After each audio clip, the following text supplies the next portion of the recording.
that glow on the YouTube screen. Sean B steps in where the cuts run deep. From a New York state of mind, she was born to see what gets lost in the dark, what they don't want to speak. Silk in her voice, but the questions hit hard. Pulling back the curtain, laying truth on the yard. Every hush-hush story, every shadow clue. She's piecing up the pain till the whole thing comes through. She don't chase noise, she follows the trail.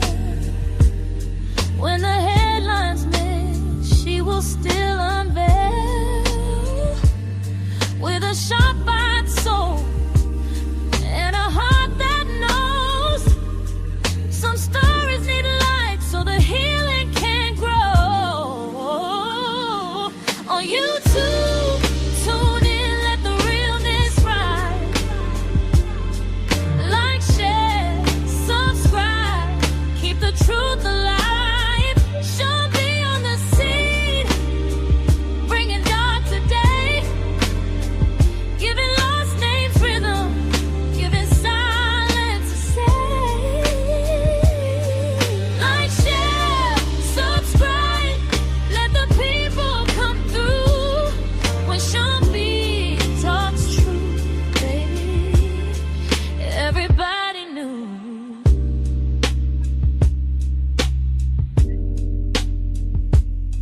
For the tears unseen and the cries turned low, she be lifting up the weight that the world let go. Every fact she finds got a purpose and pulse. Every case she touches makes the silence convulse. No cheap thrills, just grace and fire. Taking buried details higher and higher, where the whispers get drowned and the weak get missed. She's a soulful reminder they still exist. She can feel when the story ain't sitting right.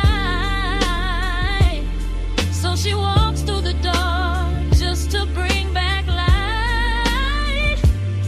With that grown woman glow and pivotal flare, she's reaching for the truth 'cause it's waiting there.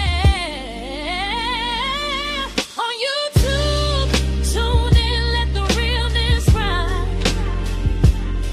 Like, share, subscribe, keep the truth alive. She'll be on the scene, bringing dark today, giving lost names rhythm, giving silence a say. Like, share, subscribe, let the people come through. When Sean B talks truth, baby, everybody knew. She got that city soul, that uptown grace, and a mind that can read what time can't erase. So gather round close, let the story unfold. Some truths need a voice, some hearts need a hold, and she won't let the quiet just fade away. She's turning low, whispers into words that stay. On YouTube, tune in, let the realness ride. Let the realness ride. Like, share, subscribe, keep the truth alive. She'll be on the scene, bringing dark today, bringing dark today, giving lost names rhythm, giving silence a say. Like, share, subscribe, let the people come through. Sean B keeps it real, and she's speaking it true. Sean B, true crime, where the hidden gets revealed, and every story matters.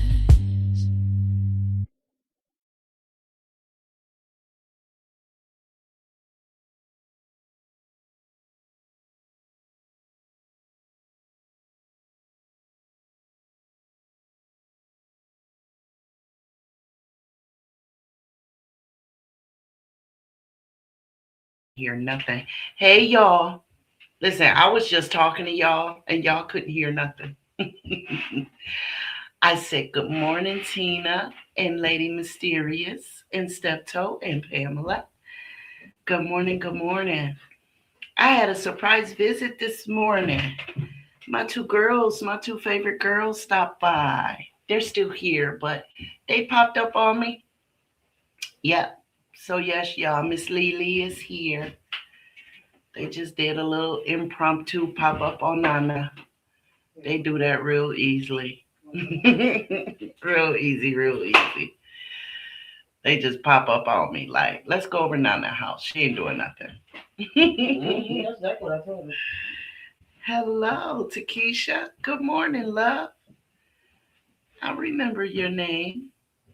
Thank you for joining us. Right now, y'all, I just want to check in with y'all. I do have a live planned. And then Miss Tina made a request, and we'll visit that one after this one. But right now, we just checking in, saying good morning to each other. How y'all doing? Y'all, I washed my hair over the weekend, right? And so, because I don't like to put a lot of heat on my hair, I let it air dry, and then I put all the stuff on it that I use, right? And that is the aloe vera juice that I tell y'all about. I use that as a leave-in conditioner, right? And then I made up this concoction of virgin olive oil, coffee, cloves, rosemary leaves, and shea butter. I melt all that down. I let it boil. I let it sit, and then I let it sit for like 10 minutes, and then I put it in a stocking and I squeeze it all out. Now I put it in a jar and I put it in the refrigerator and let it mold, right, into a hard mold. And then I grease my scalp with it. And then I put my hair in 4 plaits so that it can dry and straighten on its own. Y'all want to see what I look like? I look like a pickaninny right now. I do. I look like a little pickaninny. Y'all want to see what I look like? They like, yeah, Miss Sean D, let us see what you look like, girl. Okay, y'all can't laugh though. Y'all can't laugh. But I ain't bald headed. I ain't bald headed by far. But I'm gonna let y'all see what I look like. Y'all ready? Y'all gotta tell me if y'all want to see it. I want everybody to answer me. Let me know if y'all want to see what I look like, or if y'all good with the camera being off. I'll wait.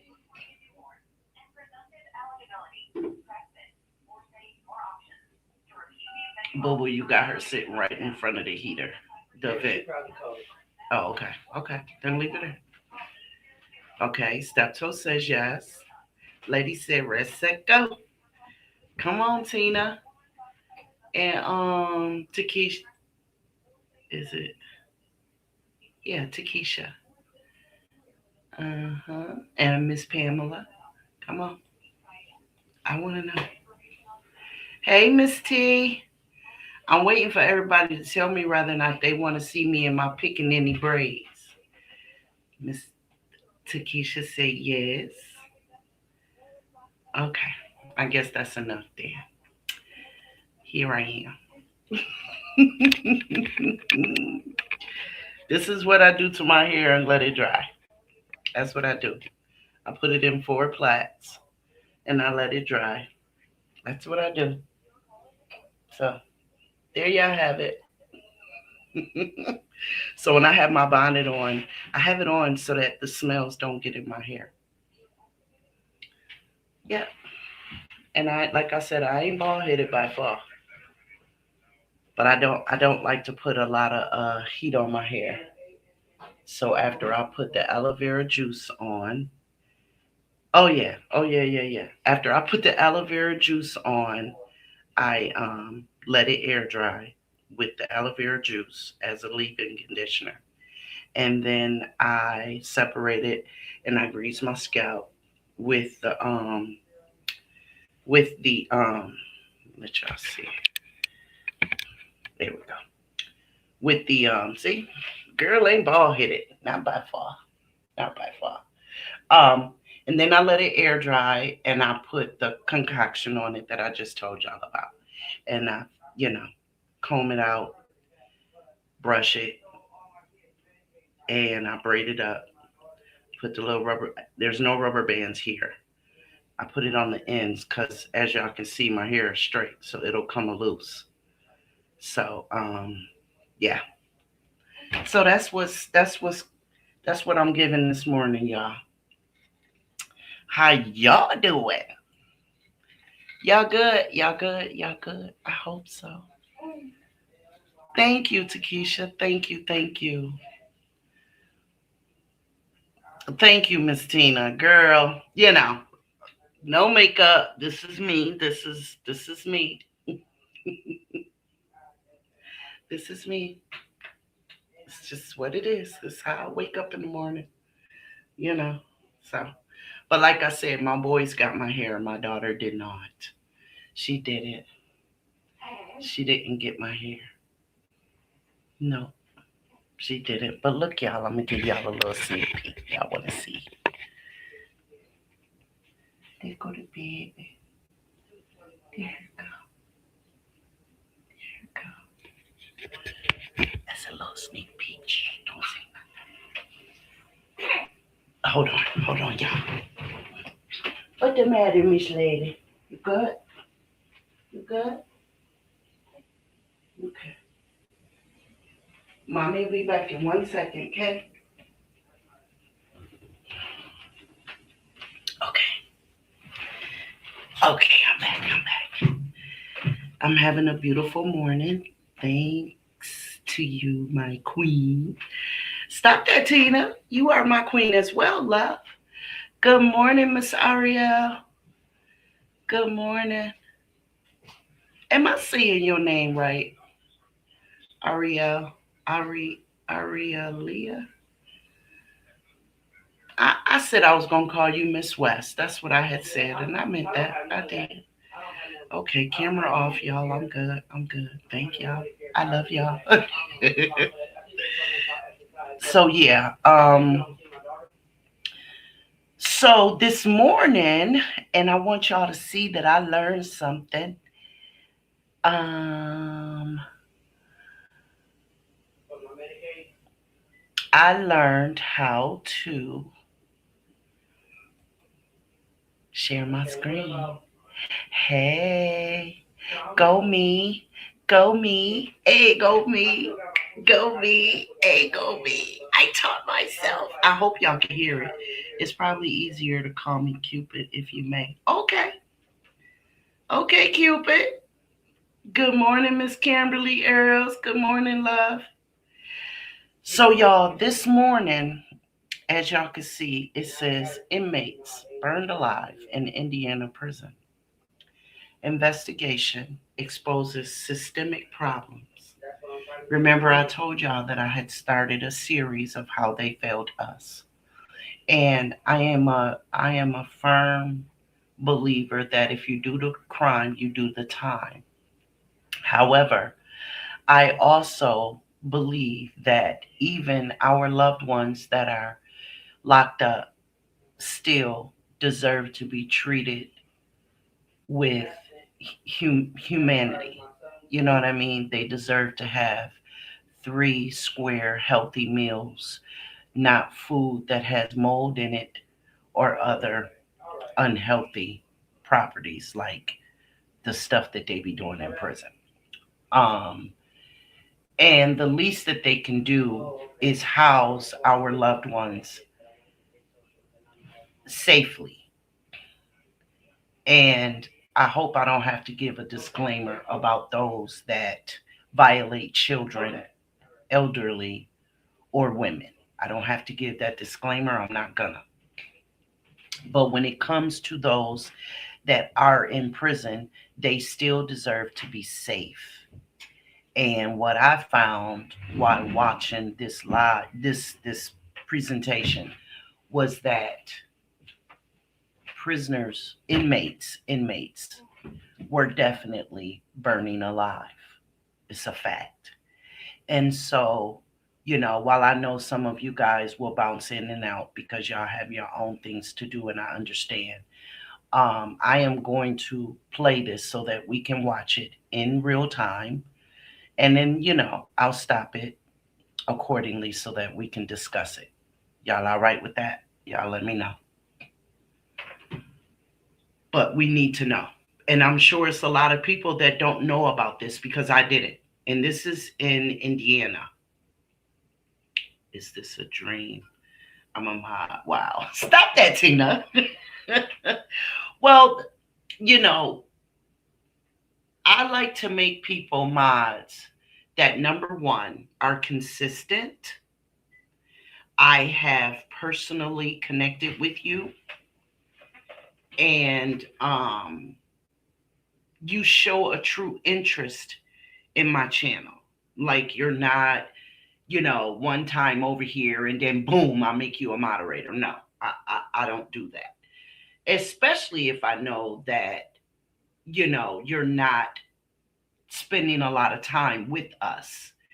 While I appreciate the subscriptions and I appreciate when people do come and spend time with us when they can, I get it. But see, to be a moderator means that you have that time to give. And T said, if you see me in and out, my service is horrible at work. Sorry. Oh, it's okay, Miss T. It's good, boo. Um, you have that time to give and are able to be with me to moderate for me because like you guys see, I've learned how to share my screen. And so oftentimes I won't be able to look at the comments. And I need someone that has my back. You see what I'm saying? And like with Lady Mysterious, she's at work. Like T, she's at work. You see what I'm saying? And a lot of you ladies will be at work. I got people in the bushes that won't say nothing at all. And then you have, and I appreciate their presence. I really do. Thank you guys for being here. But then you have people that bounce in that are just, they wake up to be a troll. And I simply can't have that nonsense on my channel. I won't have it. And so while I appreciate and I welcome a difference of opinion, it's the way you give that opinion that matters to me. There will be no disrespect, none at all. So as long as you respect me and anybody in my chat, anybody, whether we agree or disagree, Republican or Democrat, I don't care. Any disrespect shown will be dealt with. Now, the way I'm going to deal with it from now on, it's just showing you the door. Okay? Just going to show you the door. I don't have to get ugly and in all out of character that I'm not feeling this morning. I'm just not. Now, if I wake up one day with the shit, that's what you're going to get. But this morning, I got my babies sitting in front of me. I got my girls in the chat, and I'm good. And so we're going to get with this. And so, yeah, I welcome Tina to my team of moderators. We've had a few that have things going on in their lives, and so they can't dedicate the time that a moderator should, understandably. You know what I mean? All of us are grown and we got lives to live. We have obligations and responsibilities, and first and foremost to themselves. And so while I welcome them to go and address whatever is going on with them, that's none of our business. I love them, and I'm sure they'll return as soon as they can. Okay.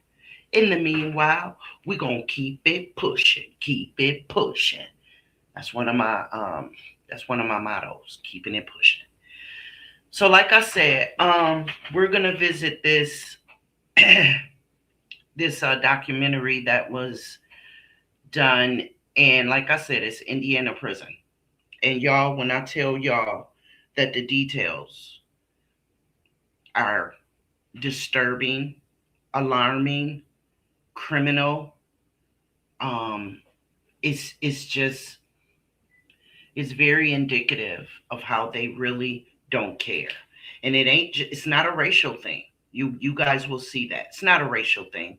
It's a systemic thing. They are liars. They cover up. They have each other's backs, but it got uncovered. So let me go on and start this and we'll go from there.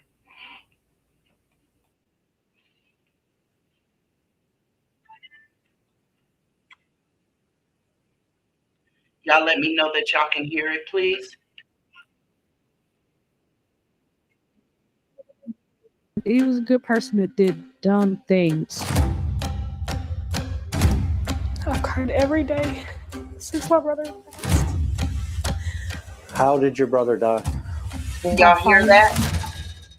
He was trapped in a cell.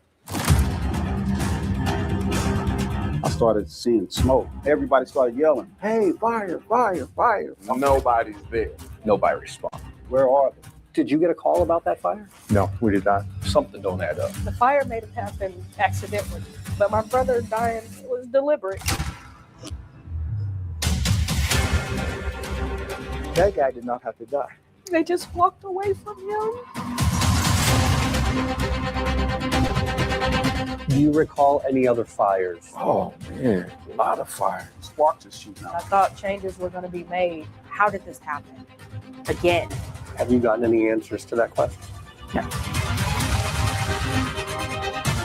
If nothing's done about it, people are going to keep dying. A person is getting roasted to death. This is real life stuff. There's a whole different world in there. Nobody deserved to die that way. Nobody. It's horrifying, among the worst things that I've ever seen. I hope people don't turn away.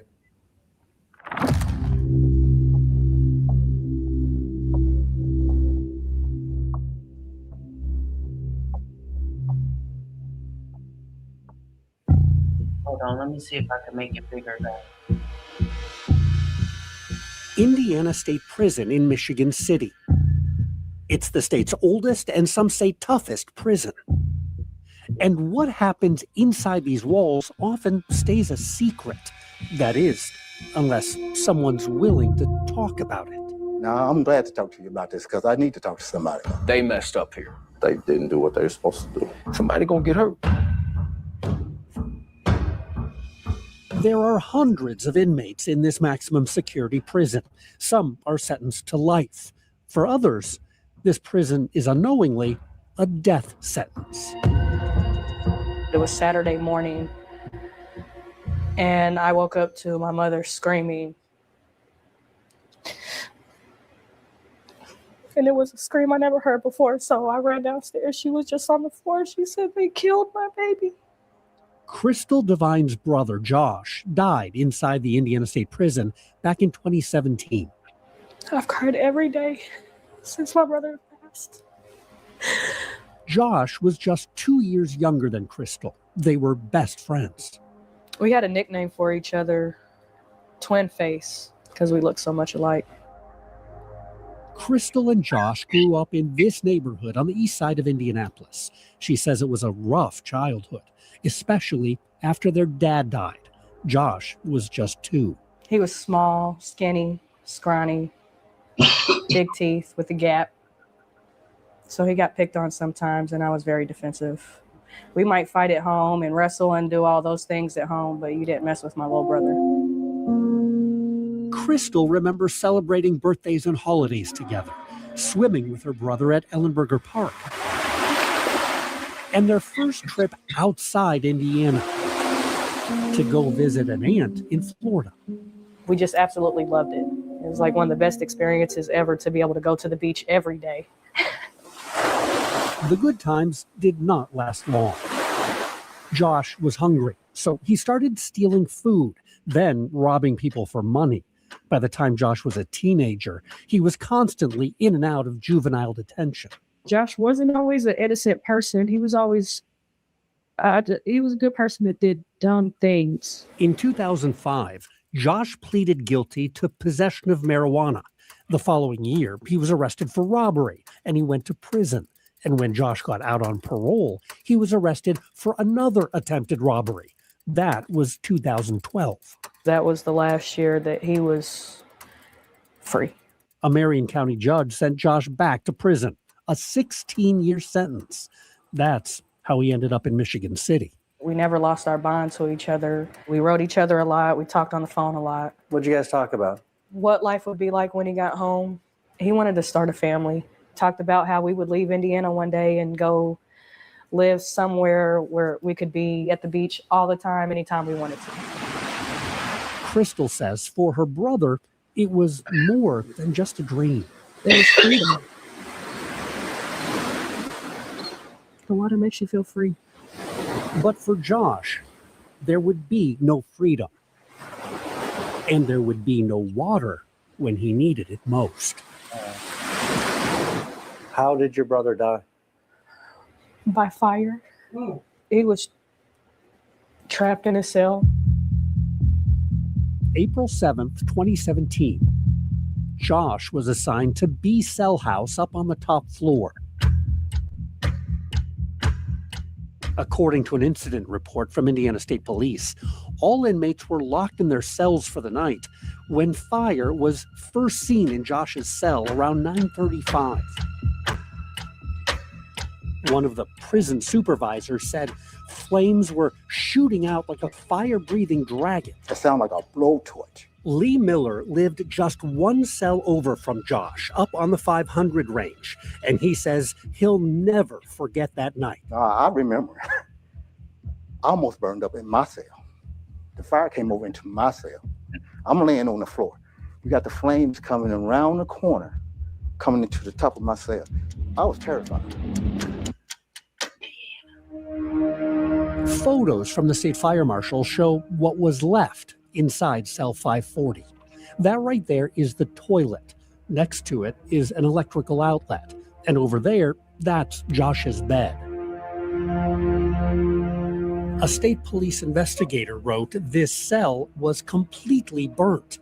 And by the time guards got Josh out of his cell, so was he.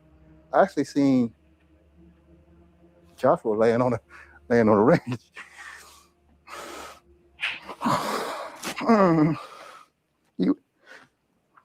They pulled him out the cell.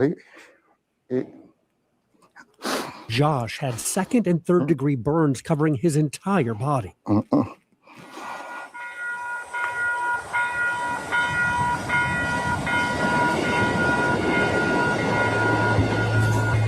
The very next day, Indiana State Prison sent a press release claiming the deadly fire inside Josh's cell was started by Josh. And some prison staff claimed the fire was the result of Josh cooking methamphetamine inside his cell. I just know it wasn't. He wasn't doing any of those things they tried to say he was. She's right. Testing of Josh's cell showed no signs of any drugs, and a state fire marshal investigation determined the fire was accidental, probably caused by an electrical event that started around his TV. That's so crushing. Crystal. Y'all tell me. Let's talk about that. The whole accidental part. How is it accidental if it's electrical? That's not accidental. That's neglect. Correct me if I'm wrong, y'all. That's not accidental. That is neglect. You see what I'm saying? So first the prison tried to blame the inmate by saying that he was trying to cook up some drugs. But then the investigators came in and said, "Ooh, no drugs here." Right? Okay. So then you got her, boo-boo? Okay. So then they said, no, we think it might more than likely be electrical. But do the prison come back and clear up the lie that they attempted by saying that it was his fault? No, they don't. Y'all are going to hear so many lies and so much cover up that it should be criminal that they're being allowed to do this. It should truly be criminal. And it's not only in his cell. That's the part. You see what I'm saying? And at this point, still the cover up. But I just wanted to, I wanted to put emphasis on the first lie that they tried to put. See, because just because people commit a crime and go to prison, it doesn't mean that everything that they do or everything that happens to them, I should say, can be blamed on them. I'm just not willing to hold that. Because if they have to be responsible for their part, so the fuck do everybody else. Like miss me with that bullshit. Right? Okay. So let's continue. Go back here. Cannot stop thinking about the fire. And I've had nightmares about it, of me trying to save my brother, and I can't never get to him. And nearly 9 years later, it also still impacts the inmates who witnessed the fire. It's been with me forever. Nightmares, and you still hear the screaming. Sound like a toddler screaming for his mother. The way he's screaming the agony. I mean, a person is getting roasted to death. And while they're still haunted by what happened, they say what really terrifies them is what did not happen. Why are they not coming? Where are they? They chose not to come. They chose. It was a choice. Did you get a call about that fire? No, we did not. Something don't add up with these fires. The fire may have happened accidentally, but my brother dying, it was deliberate. Nobody deserved to die that way. Nobody. And it's something the prison does not want to talk about. You're about to see why.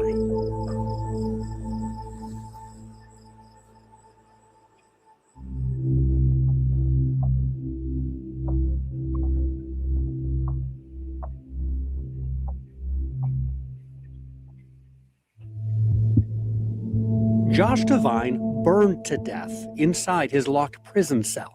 I don't understand that. And I don't think I ever will. Years later, his family and fellow inmates are still trying to process what happened. None of this make any sense. I think that could have been prevented. They messed up here. You're about to learn what took place the night Josh died. The Indiana Department of Correction has surveillance video, which shows exactly what happened. It also has internal investigation reports. But the department won't release any of it, claiming that would jeopardize prison security. So we got details another way. With the help of legal documents, eyewitness interviews, and thousands of pages of internal records, we assembled a detailed timeline that reveals the massive systemic failures that led to a horrifying death. Within the walls of Indiana State Prison, each inmate is assigned to a specific housing unit. On the day of the fire, B Cell House was just about full. The Department of Correction denied our request to go inside the cell house for this investigation. But years ago, our cameras were allowed in. So using those prior visits, historical photographs, and internal prison documents, we created a 3D model of B Cell House so you can see inside. There are 230 cells divided between 5 floors. Each floor is referred to as a range, with 23 cells facing the north and 23 facing south. Along the outside edge of each range is a narrow walkway, and that is bordered by a reinforced metal fence. The only way to get up and down between the floors is by stairs at each end of the cell house, and on each floor, locked gates separate the cells and the stairs. Correctional officers must unlock those gates before they or inmates can move from one floor to the next. And each floor has its own separate keys. All of that's important, and we built this model to help you understand where inmates and staff were at the time of the fire.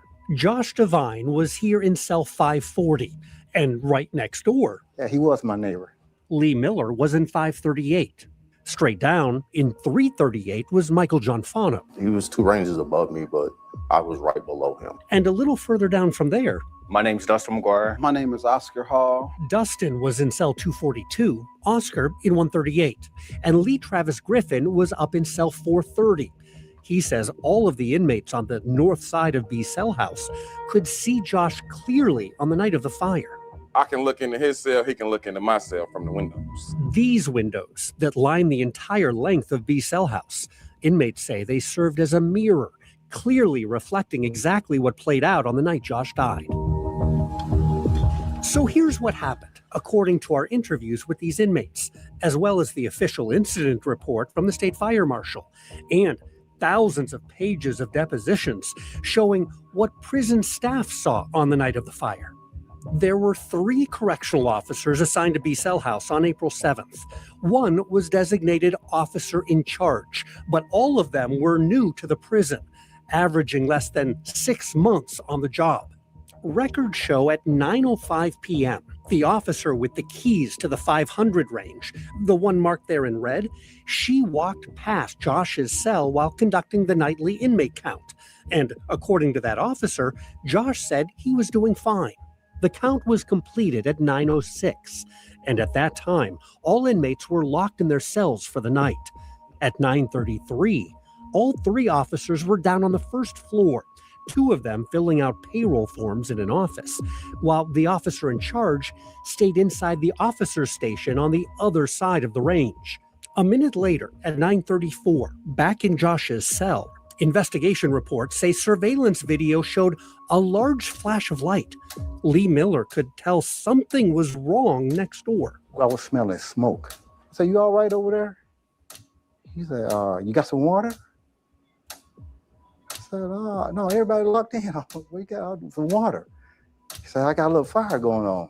Others started to notice too. And I smelled the smoke. I started seeing smoke. I said, "Did you get that out?" He said, "Man, I can't put it out." That's when I started yelling. We got a fire in 540. Everybody started hollering, fire on 500. Hey, fire, fire, fire. People are yelling fire. That's just what we do. If people need help, we holler. We make a lot of noise until the guards come. That's how we get their attention. But despite all the screaming, Nobody's there. Nobody responded. 9:36, 9:37, 9:38, and still no correctional officers. We've been yelling for seemed like eternity. Where you guys at? And as each second, each minute passes, the fire is growing. By 9:40, 5 minutes after the fire started, surveillance cameras clearly showed both smoke and fire inside the cell, with Josh still locked inside. I could see him, standing at his bars, and I could see the fires behind him. And then he's yelling, screaming. And as Josh's screams got louder, inmates say so did theirs. And I'm like, why ain't no officer coming? I'm sure they hear the whole cell house is yelling by this time. There was absolutely no way that they couldn't have heard that. I don't care where you're at in that building. But the 2 officers working on their timesheets down in the first floor office, they told investigators at that point they didn't hear anything. 9:41, 9:42, 9:43. That's when the officer in charge down in the guard station said he first noticed inmates yelling about the fire. At 9:44, he climbed the front stairs all the way to the top and then made his way down to cell 540, where Josh was pleading for help. The officer said the back of the cell was covered in flames from one end of the wall to the other, with Josh clinging to the bars at the front of the cell, screaming. Lee Miller says what the correctional officer did next is something he'll never forget. Man, he looked at me, looked at him, and walked and went the other way.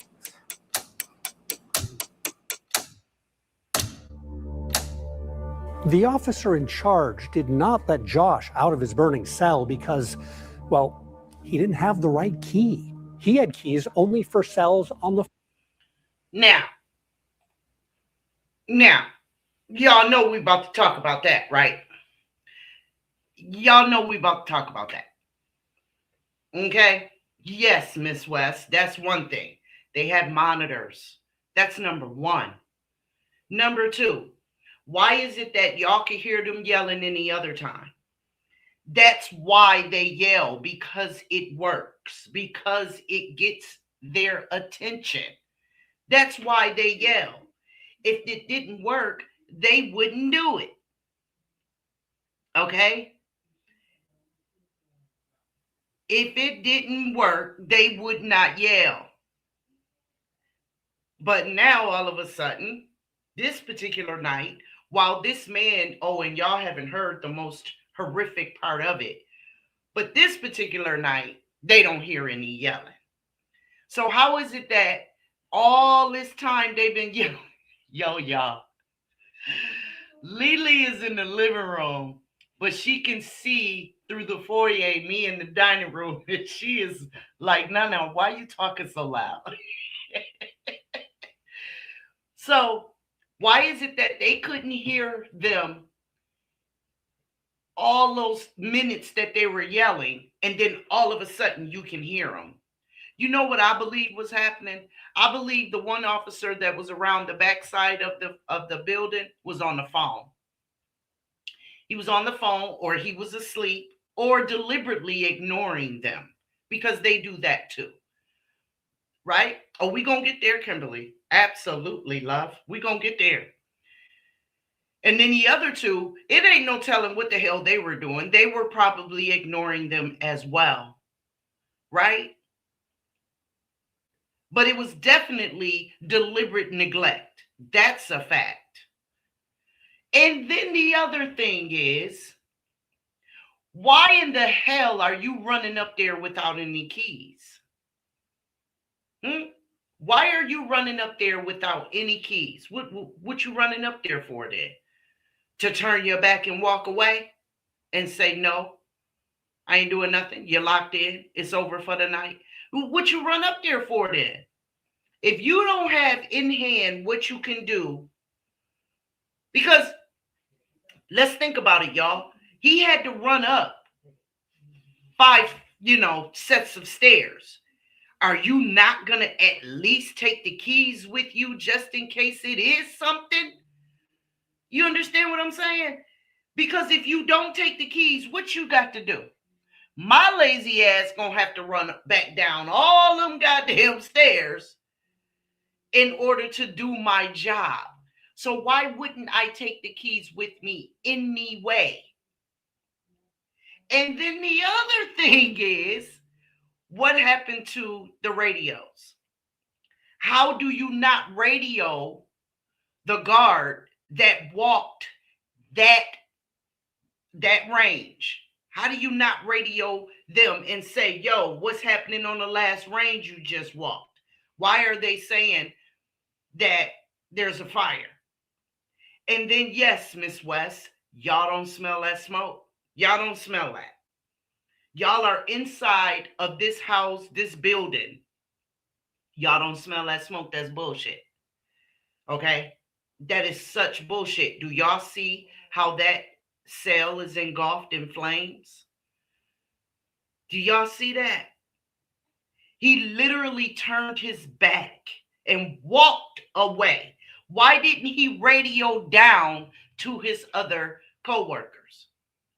Instead of having that inmate that is in a cell, that is engulfed in flames and already taking in smoke, inhaling smoke, while he walks down 5 flights of stairs to go and talk to his fellow employers. Really? Bullshit. I don't care how that fire started. I don't care. It is so not even the point, at the point that a human life is in danger. I don't care how the fire started. We could talk about that later. Right now, we're talking about saving a life, right? But he doesn't. He turns his back, walks away, runs away, whatever. He still has that entire range to go down. And mind you, y'all, he had the key to unlock the gate at that side.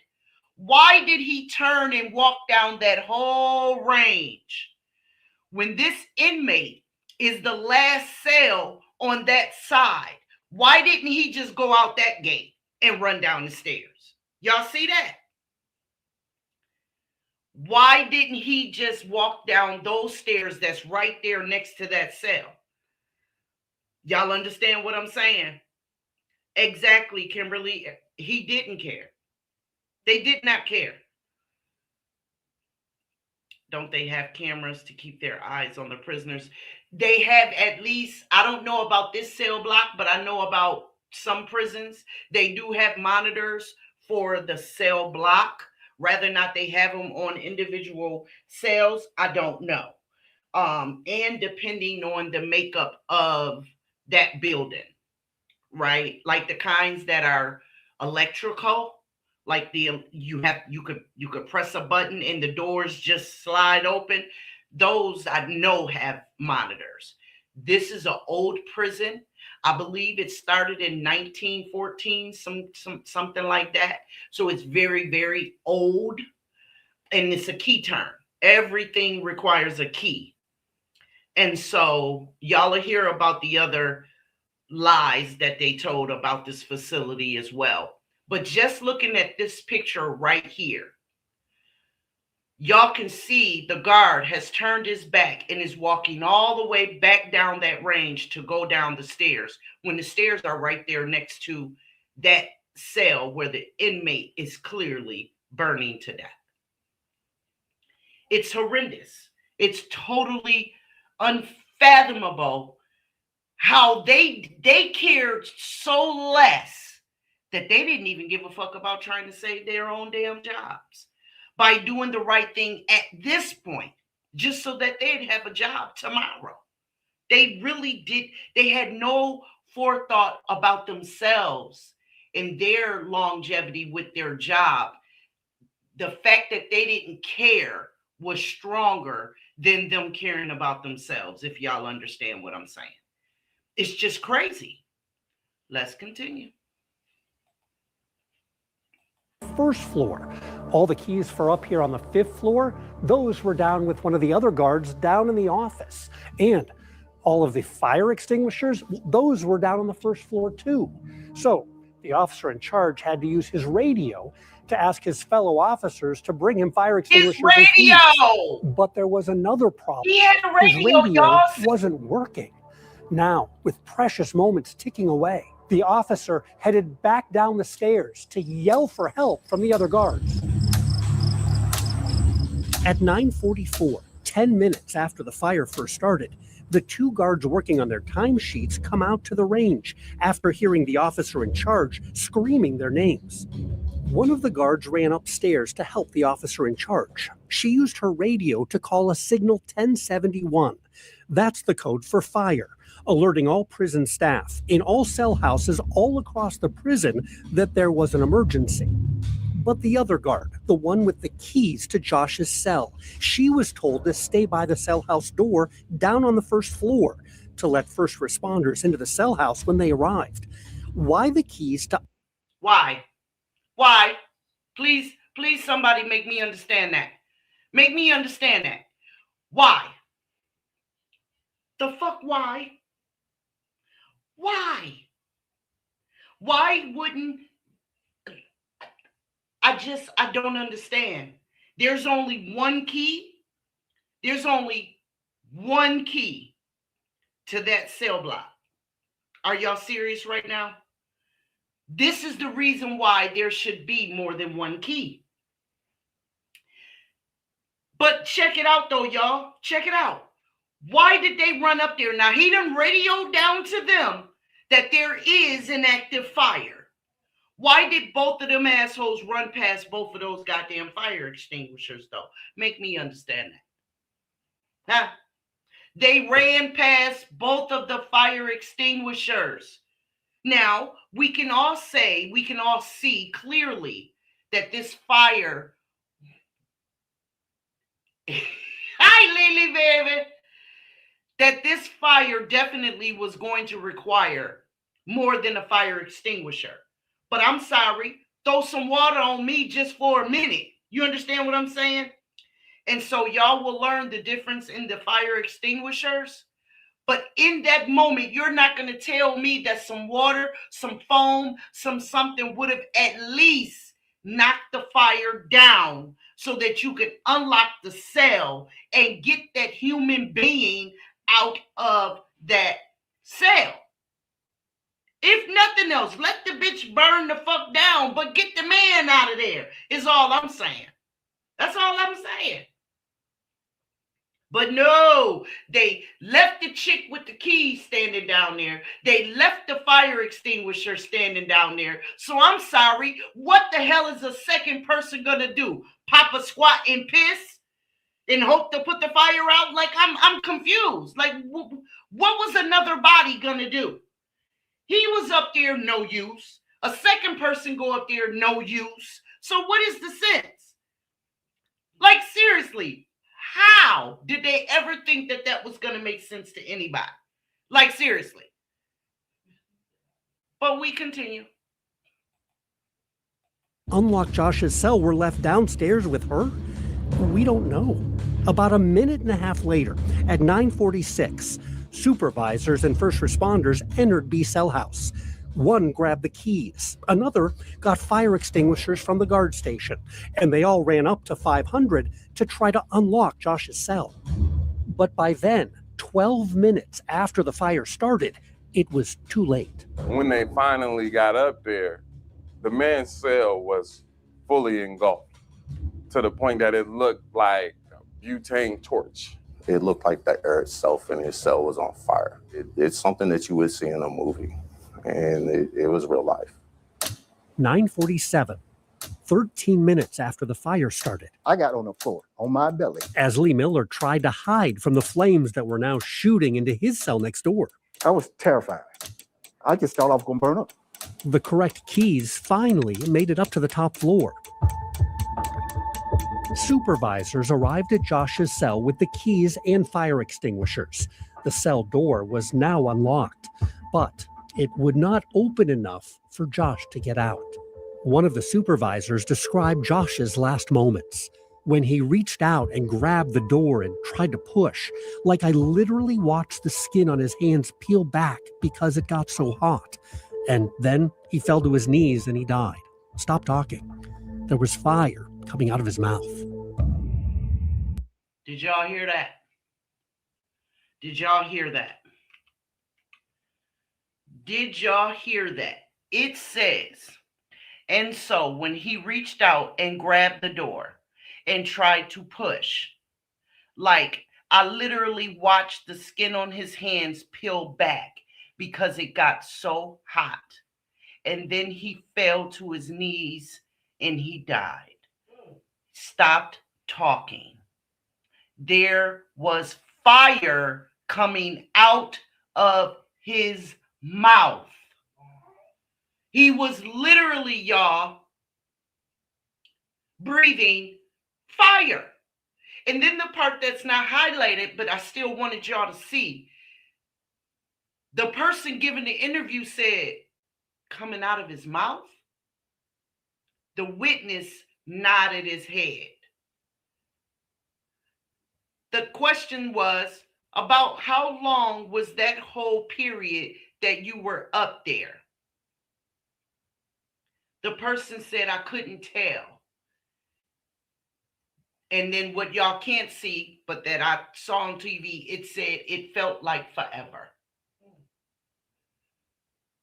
So this man was literally burning from the inside of his body out.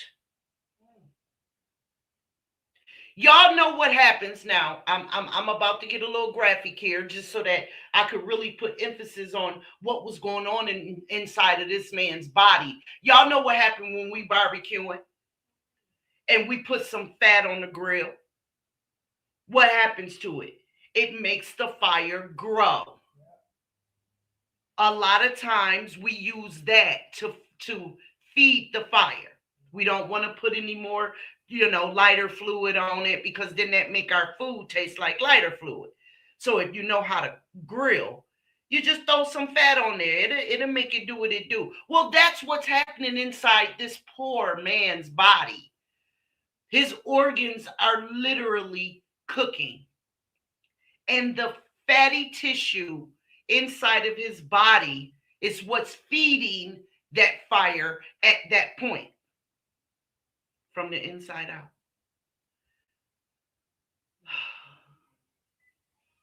Yes, y'all. Everybody's saying, oh my God. Oh my God. Oh my God. Yes. Yes. Lady, I understand why you are feeling the way you are when you're saying, so who is accountable? The prison is accountable. the prison is accountable, and the state is accountable because of the lies that they knew were being told. Stop talking. There was fire coming out of his mouth. 9:49, 15 minutes after the first signs of trouble, prison staff are trying to put out the fire in Josh's cell. According to a lieutenant, it took them 5 more minutes and several more fire extinguishers before the flames disappeared. There was no more fire, and he stopped yelling. So I said, oh. And once I saw that the fire had just went black, it was no more fire, and it's just black everywhere, and he stopped yelling, I knew he was dead by then. Josh was dead, and 20 minutes after the fire started, the emergency was still far from over.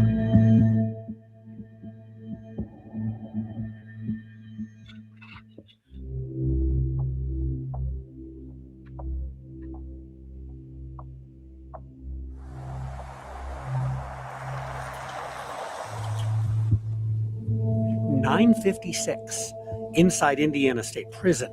It's been more than 20 minutes since fire broke out in cell 540. Josh Devine is no longer screaming, and B cell house is filled with choking smoke, with more than 200 inmates still locked in their cells. The building was so full of smoke that you couldn't see. You couldn't see nothing. Couldn't see anything. It was like black. I'm coughing up blood. I'm coughing up soot. I was scared for my own life. I was thinking I was going to die because I couldn't get out. Did you get a call about that fire? No, we did not. Jeff Bruder is fire marshal at the Michigan City Fire Department. Station number 1 sits about a half mile, just 2 minutes from the prison. They make the decision whether they need to call us or not. And if it's a fire that they can handle, they will definitely handle it. If not, then that's when we're called in. But there was no 911 call from the prison that night.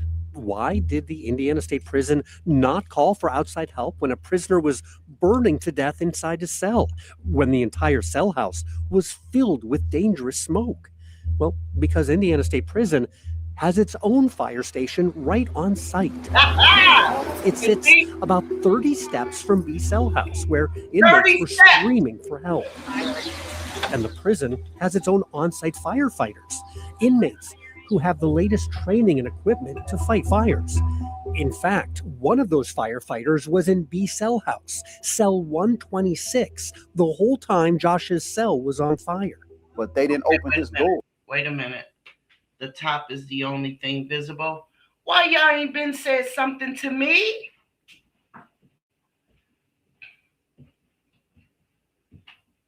Y'all should have been. Oh, well, yeah.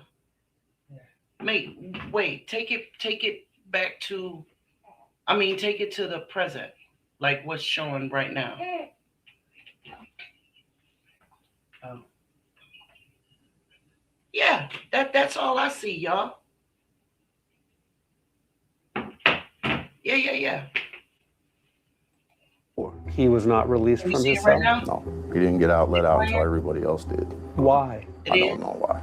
That man knew what to do. So I don't have to talk. Had he been out, I think at the initial, hey, there's a fire up here, Josh would still be alive today. More inmate firefighters were scattered across other cell houses, all locked in their cells, until 9:45, 10 minutes after the fire started. That's when a prison supervisor ordered their cells to be opened so they could fight the fire. But there were more delays.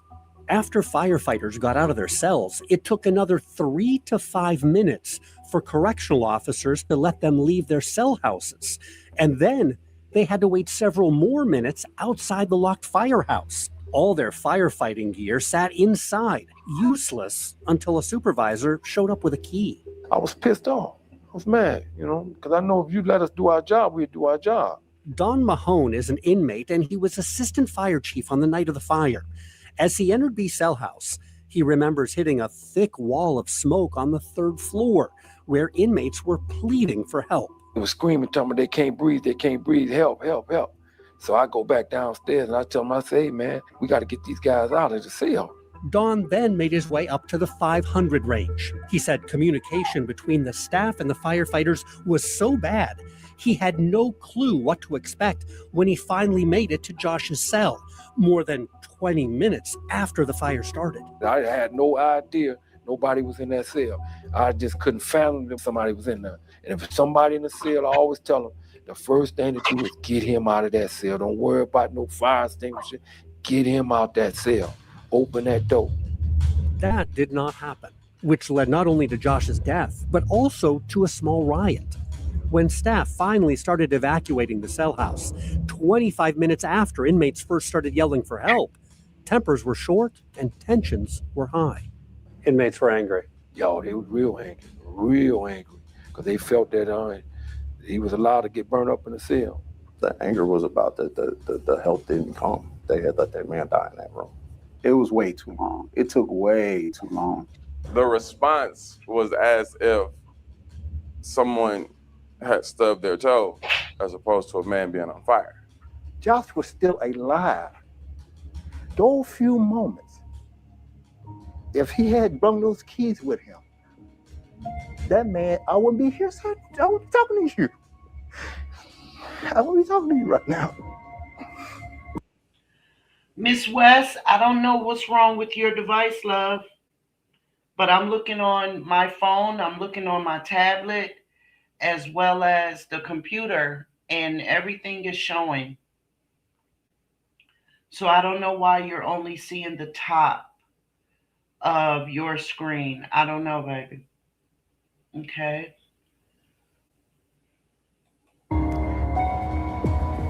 They just walked away from him. They could have saved him then. They just walked away. My brother could be free today. If they had just made the choice to save his life. The officers' choices on the night of the fire, those aren't the only choices that might have cost Josh his life. Buried deep inside documents and depositions, we discovered other disturbing decisions at the prison have been going on for years. All right, Miss West. People dying from human error. This ain't the first time. Just ahead, life-threatening problems at the prison that can be traced back more than a century. I seen it with my own eyes. I was like, wow. And the chilling consequences for other inmates that continue even after Josh's death. Now here's the second incident, y'all. This is the second time this happened. Okay? Check it out.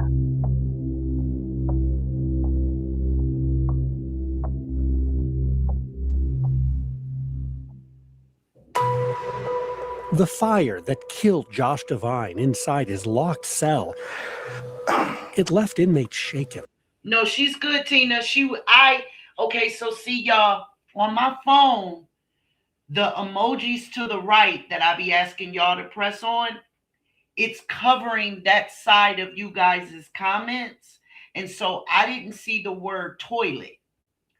What I saw was the only thing visible. And when I saw TO, I was thinking it said the top. But what it says is the toilet. And see how that changes the whole context of what Miss West was saying. And so I'm the one who misunderstood, Tina. What Miss West was saying is, in that picture, the toilet is the only thing visible. Because I saw TO, I assumed the word said top, because the emojis was covering the right side of you guys' comments. So she's good. She don't have to go back. She don't have to go out. I misunderstood. Thank you, guys. I mean, it's horrible. I think about it a lot. Despite the shock of such a gruesome death, the people who know this prison best say the deadly fire in cell 540 should not have come as a surprise. In fact, the prison's history and its own records suggest such a fire was even predictable, with dangerous conditions building for a very long time. B Cell House was built more than 100 years ago, and Indiana State Prison is even older than that. The facility opened in 1860, and it wasn't long before the prison started having trouble with fire. Inside the Indiana State Archives, on these shelves full of history, we found some of the prison's earliest records. And at the state library, we found all these old annual reports sent directly from the warden to the governor. They show in 1872, a fire resulted in the total destruction of one of the prison's two-story brick buildings. 2 years later, fire broke out in a cell house, destroying the roof and resulting in injuries. And in 1904, the warden described a disastrous fire that burned down the prison's 3 largest factory buildings. These old reports describe fires all across the facility. Cell houses, offices, factories, warehouses, the prisoner's bathhouse, all places where inmates lived and worked. I've been here for 14 and a half years. These inmates cannot talk about what happened back in the early 1900s. I've been here since 2011. But they can talk about what they've seen over the past few decades. I've been at the Indiana State Prison since 1986. And they confirm, even today, there is no shortage of fires inside this prison. Oh, man. I've been a lot of fires. Prison incident reports show many of the fires happen when an inmate accidentally leaves a hot pot plugged in his cell, or when inmates intentionally set fires as a form of protest.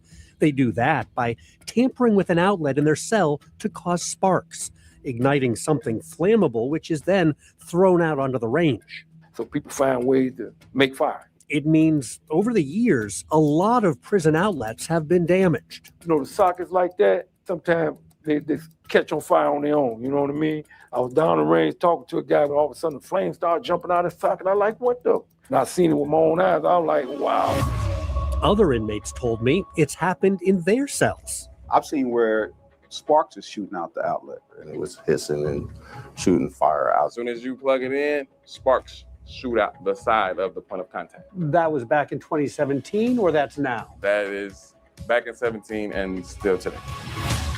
This official incident report shows what he's talking about.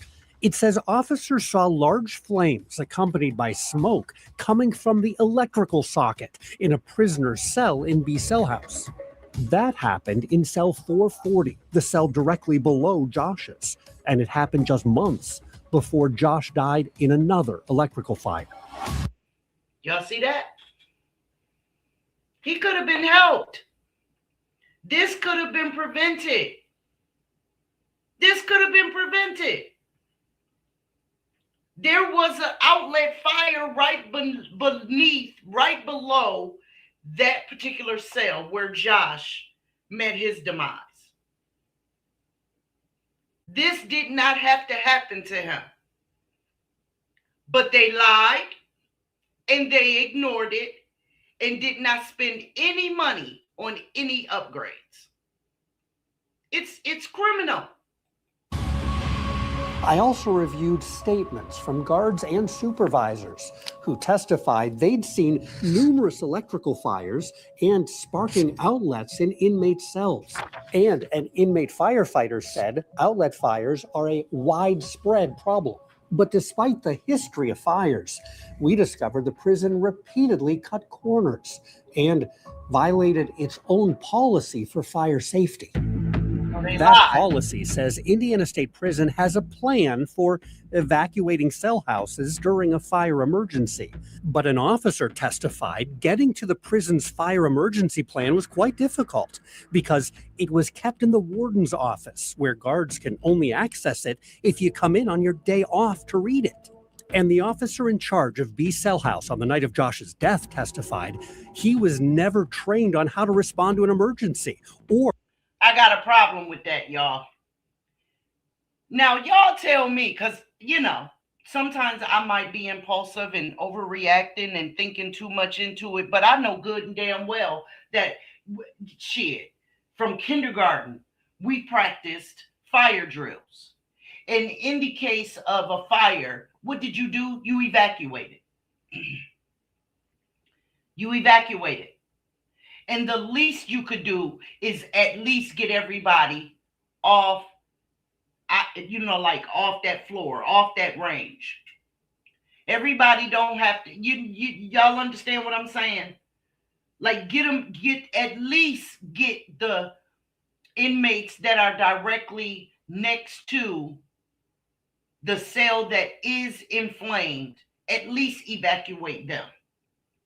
Right? And if you need to keep them away from each other, you could take them down to the next floor, open up that gate and leave them there. You know what I'm saying? And take one the other way down to the floor beneath that one. Everybody's still locked in their cell. Y'all understand what I'm saying? And so why, like those inmates were still made to stay there and inhale all of that smoke, all of the residuals that comes after a fire. Like it's just criminal. And you don't need training for something that is so common sense. You don't want to stay there and breathe that shit. What makes you think that they do? You don't need training for that. Like, this is just crazy. They just left them in their cells to deal with that while they ran down and I'm sure got fresh air. Oh, but the lies have only just begun. How to evacuate inmates. The policy also requires all staff to participate in regularly scheduled fire drills and to attend on-site training in fire safety. But all 3 guards on duty in B Cell House the night Josh died said they couldn't remember participating in a single fire drill before the deadly fire, even though prison policy requires fire drills at least 4 times each year in every cell house and on every shift. And these fire drill reports also raise questions. They claim full-scale fire drills did occur on every shift in the months leading up to the deadly fire, with hundreds of prisoners evacuated from each cell house so inmates and staff could practice what to do in a real emergency. This report shows a nighttime drill with a full evacuation in B Cell House less than 3 weeks before the fire that killed Josh. But despite what's recorded in these reports, the officers assigned to B Cell House testified they never saw any fire drill evacuations on the night shift. And this inmate firefighter told us the same thing. At nighttime, no. They don't let nobody out at nighttime. So there were fire drills? See what I'm saying? So what I gathered from this was the inmates themselves were trained to be firefighters, right? Within the prison, right? Okay, fine. Just like all the other jobs that get done around there, except for the guards, the correctional officers. But the inmates do everything else: the cooking, the cleaning, delivering meals, delivering books and letters and all that kind of shit. Okay, fine. He is one of those firefighters. He is saying out of his own mouth, we never did nighttime drills, ever. But the paperwork that they're submitting to the county and to the state is saying that they do. Lies. And it's only just begun. But no one was released from their cell? I don't know why. You know, I don't want to speculate, but they didn't do it. How much good is a fire drill if you're not letting people out of their cells? You ask the firefighter, you know, I'm gonna say it ain't good, but you know, I ain't in charge. You know, they feel that it's sufficient. I didn't believe it was, but they did. Instead of actual fire drills, inmate firefighters said guards were given quarterly exams to see if they knew what to do during a fire. The guards in B Cell House did not know what to do, according to a firefighter who tested them shortly before the fire in cell 540. The firefighter reported they took it as a joke. They failed. Every one of them failed. As a matter of fact, one of the officers made the statement that if there was a fire, she was going to run out the front door. The lack of knowledge and preparation was exposed when fire broke out in Josh's cell. The prison's inmate fire chief reported all of the officers in B Cell House were panicking because they weren't sure on what they had to do. None of them knew what they was doing. I think it goes back to the training or the lack thereof. Didn't seem like the staff was prepared. Oh, they wasn't. They wasn't ready for that. And even a few weeks after the fire, when the officer in charge of B Cell House took another fire drill exam, he failed again. We got a copy of the exam. It shows a score of poor, and says the officer doesn't know anything. And while staff did not get proper training, we discovered the prison did not get proper inspections.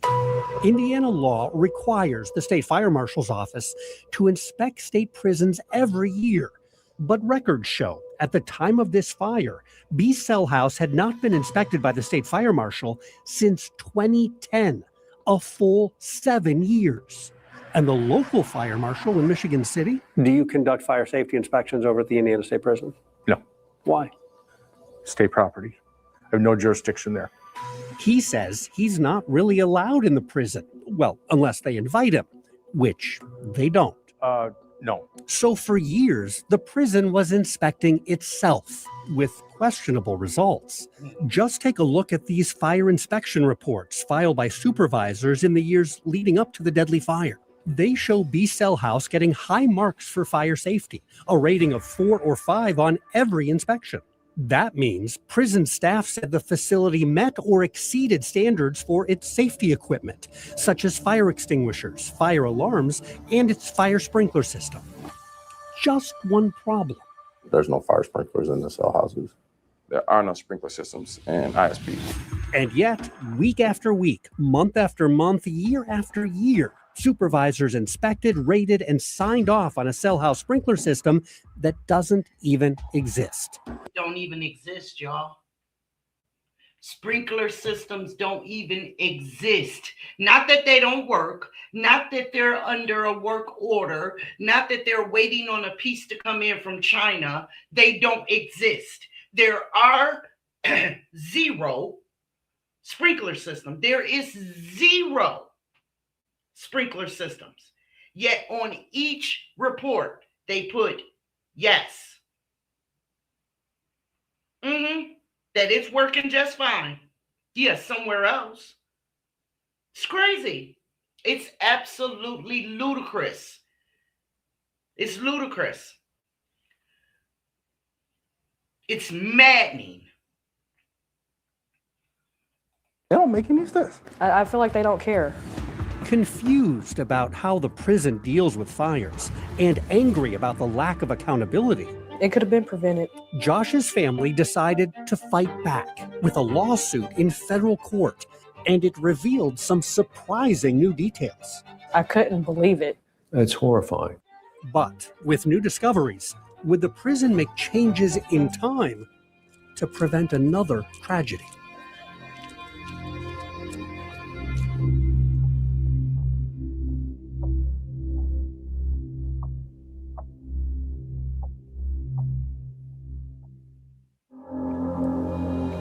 See, and I keep seeing him laying on that range. I just keep seeing him laying on the range. That guy did not have to die. After Josh Devine burned to death in his prison cell, it took the Indiana State Prison less than a month to complete an internal investigation. Department of Correction investigators wrote they cannot find any violations of policy or procedure or misconduct by any staff before or during the fire emergency. The investigation was sent to the warden and closed. Josh's family still needed answers. How did the prison explain things to you and your family? They just confirmed that he passed away and wouldn't answer any other questions. So honestly, I would really like to see people be held accountable for the actions they don't take. So in 2018, the family filed a federal lawsuit against the warden, several prison supervisors, and the correctional officers assigned to B Cell House. The lawsuit claimed the state workers failed to protect Josh, alleging his wrongful death was the result of negligence and a violation of his rights. There's absolutely no reason at all that he should have suffered the way he did.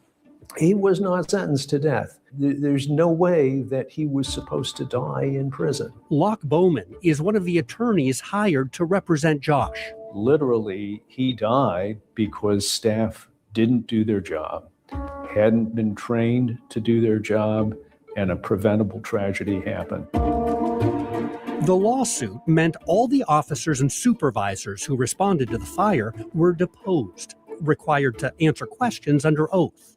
Nearly every one of them praised the response, saying they did everything they could, gave their best, and wouldn't do anything different.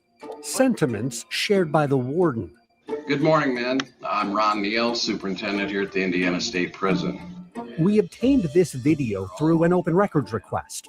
It shows the warden speaking directly to inmates shortly after Josh died. Thankfully, B cell house was evacuated quickly. Y'all hear that lie? He said, thankfully, the B cell housing was evacuated quickly. Really? It was never evacuated, ever. Never. That night. It was never evacuated. Just a bold-faced, bare-faced lie. With no remorse. No, he didn't even cough. He didn't even look to the left. Like he straight up looked at the camera and lied. Just lied. So I hope that those court papers where they were putting in the motions for the charges that they were putting in for the civil suit, I hope that they got really specific, because it was not only neglect, it was criminally lied about. It was cover-ups and dereliction of duties and all kind of stuff. Just all kind of stuff. Insisting there was no negligence, the state attorney general's office vigorously defended the prison and its staff. The state filed legal briefs claiming all the defendants responded appropriately and acted reasonably under the chaotic and high-pressure circumstances. The AG's office argued supervisors took appropriate steps to minimize fire risks, and it said correctional staff took courageous action, performed heroically, and even put their own lives at risk while responding to the fire. Despite those claims, testimony from some of the prison's own staff painted a much different picture of what happened during the fire. One of the responding officers testified that panicked staff members in B's cell house did not do what they should have done in response to the fire. The officer in charge said he was confused and concerned that his fellow officers did not respond to inmates yelling for help, testifying that those two officers just didn't pay attention to what was going on. Did y'all see that? So the fact they can hear yelling and didn't respond is concerning? Yes. Why? It seems like they were more focused on what they were doing in there and didn't pay attention to what was going on out at the cell house. Y'all see that? That's why I said they was doing what they were doing, whatever it was they were doing. They were ignoring them because it says, so the fact they can hear yelling.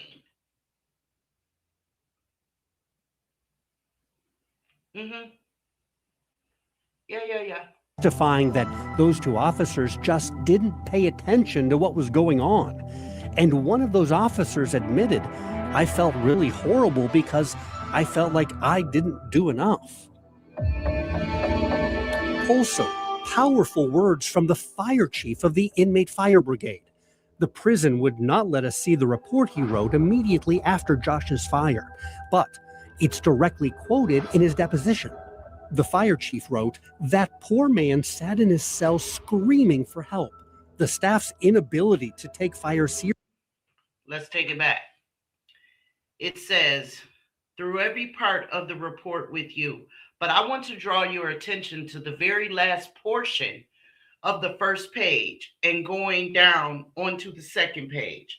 That poor man sat in his cell screaming for help. This is the deposition, y'all.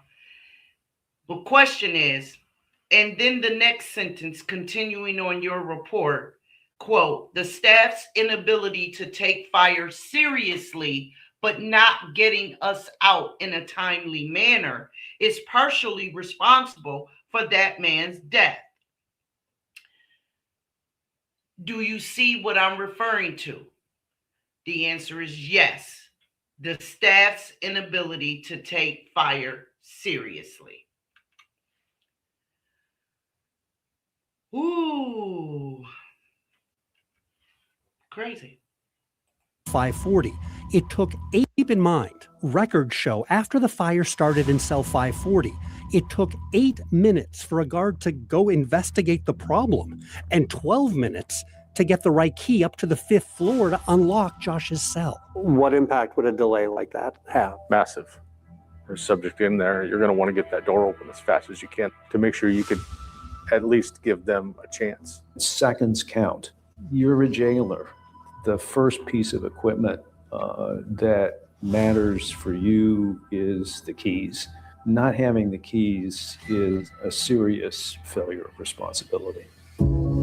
So, when the Attorney General's office asked a federal judge to I somewhat disagree with what the family's attorney said. You're not going to tell me that you don't smell smoke. You've already admitted to hearing them yelling fire. The key to me is not the most important thing. The key to me, the most important thing to me is a fire extinguisher, because the cells are open. It's not like it's a door that you can't penetrate without a key. There are bars. So if you come with the fire extinguisher because you don't have the key, the least you could do is go up there at least semi-prepared to address a fire, no matter how big or how small, while you're radioing down to the person who has the key to come up there and unlock this goddamn cell gate. But in the meanwhile, you're at least trying to extinguish this goddamn fire. But because he didn't do either one of the two, this man was breathing fire out of his body. Y'all understand what I'm saying? The key, while being very important, those are bars. So it's not like there was a door that they couldn't penetrate. The extinguisher to me was more important to saving a life and, minimizing that fire, because remember, y'all, the smoke is coming. It's affecting other inmates at this point. And the fire is growing into the cell beside Josh's cell, where this inmate is on the floor fearing for his life at this point, while he's watching the guards running around like fucking Mo, Larry, and Curly, the three goddamn stooges. Okay? Dismiss the case without a trial. The judge issued a very strong opinion, calling some of the without a trial. When the Attorney General's office asked a federal judge to dismiss the case without a trial, the judge issued a very strong opinion, calling some of the Attorney General's arguments unconvincing and even absurd.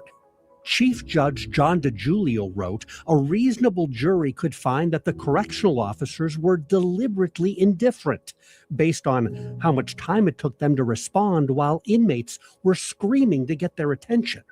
As far as the warden and prison supervisors, the judge said each one of them was aware of an abundant number of safety hazards, including the widespread persistent issues with fires and electrical outlets sparking. The judge took issue with dangerous policies at Indiana State Prison and dangerous lapses in enforcing policy, specifically pointing out some of the problems we've told you about: broken radios, no sprinklers, and no fire drills on the night shift. The judge ruled he would not dismiss the case against the warden and most of the other defendants.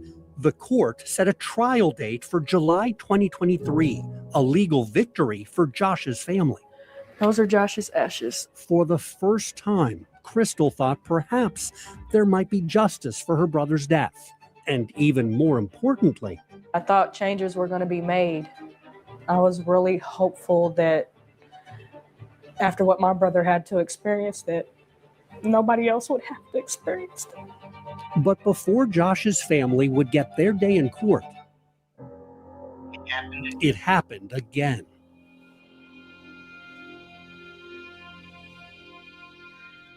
It's crazy, y'all. I thank God for showing me how to share my screen.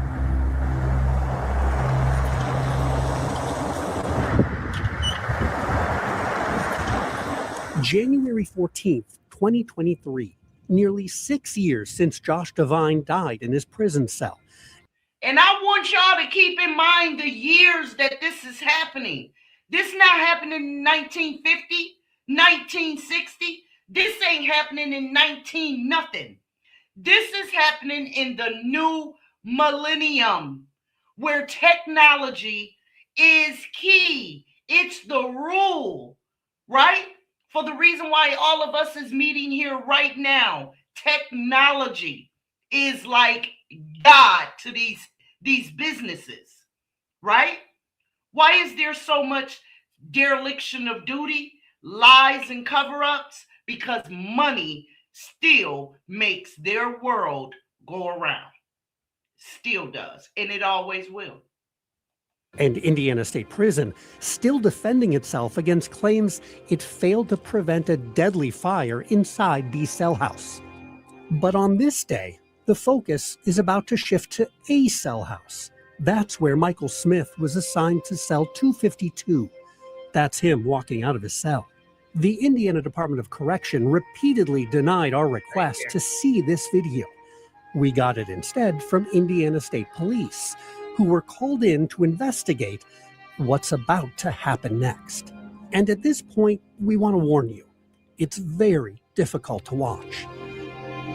Michael walks back into his cell at 10 a.m. and closes the cell door behind him. We don't know exactly what happened over the next hour or so, because like many inmates, Michael hung a sheet at the front of his cell for privacy. But right around 10:55, behind that sheet, we begin to see an orange glow.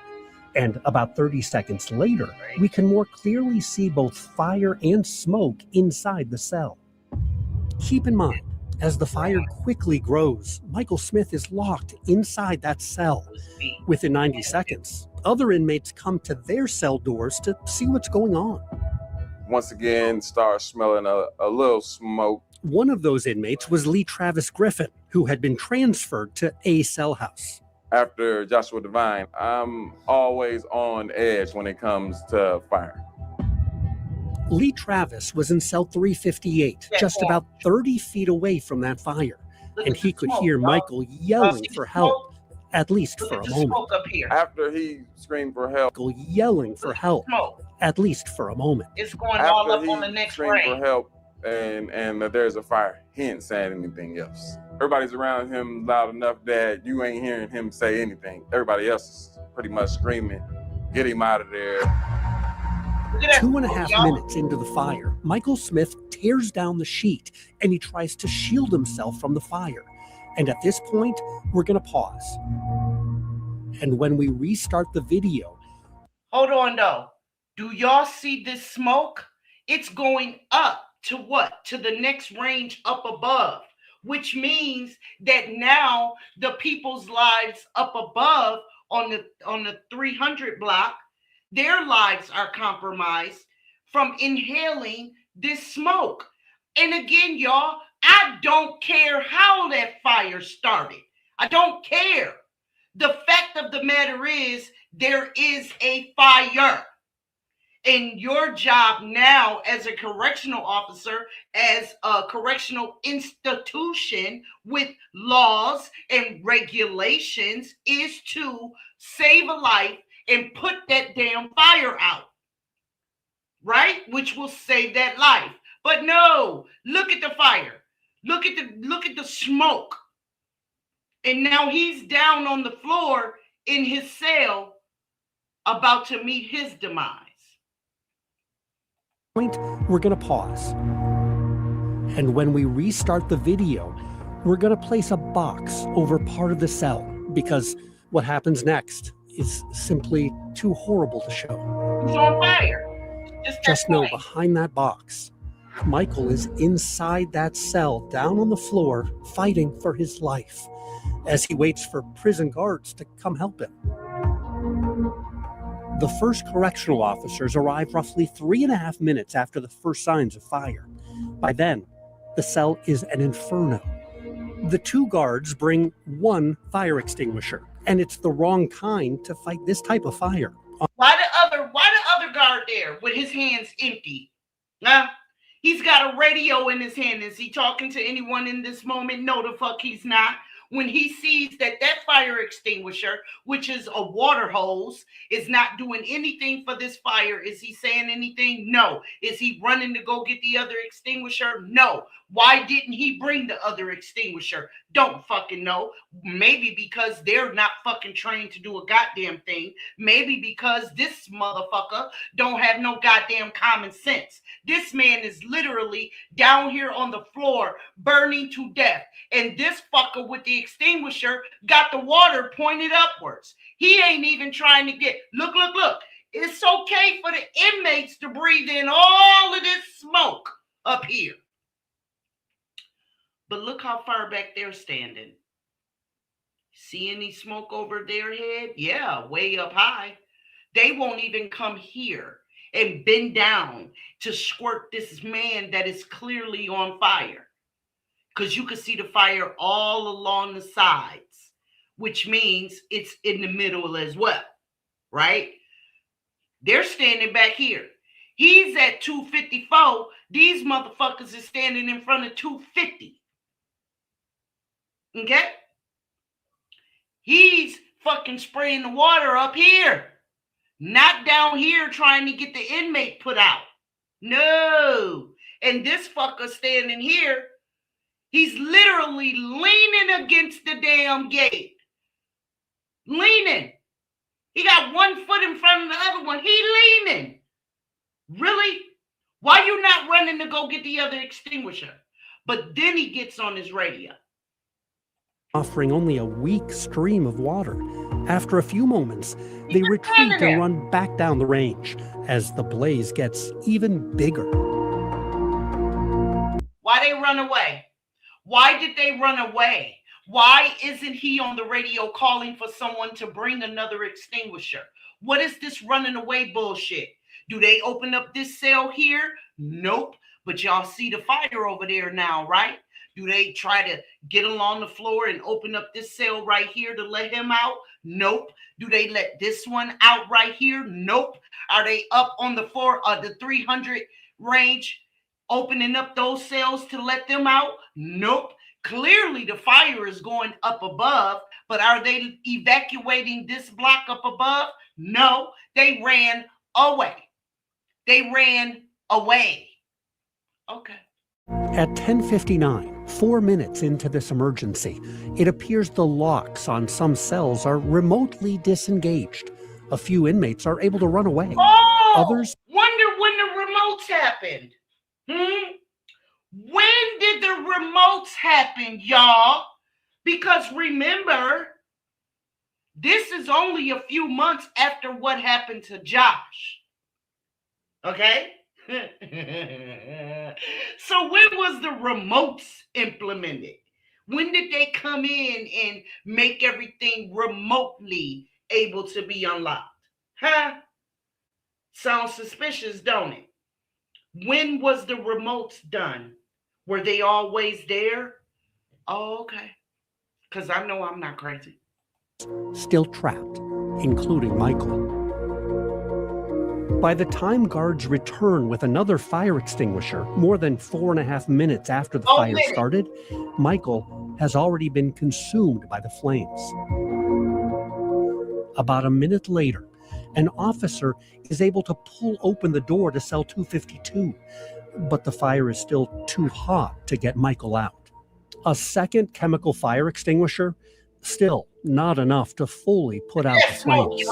About 7.5 minutes after the fire started, inmate firefighters arrived to keep battling the fire, and to remove Michael's body from his cell.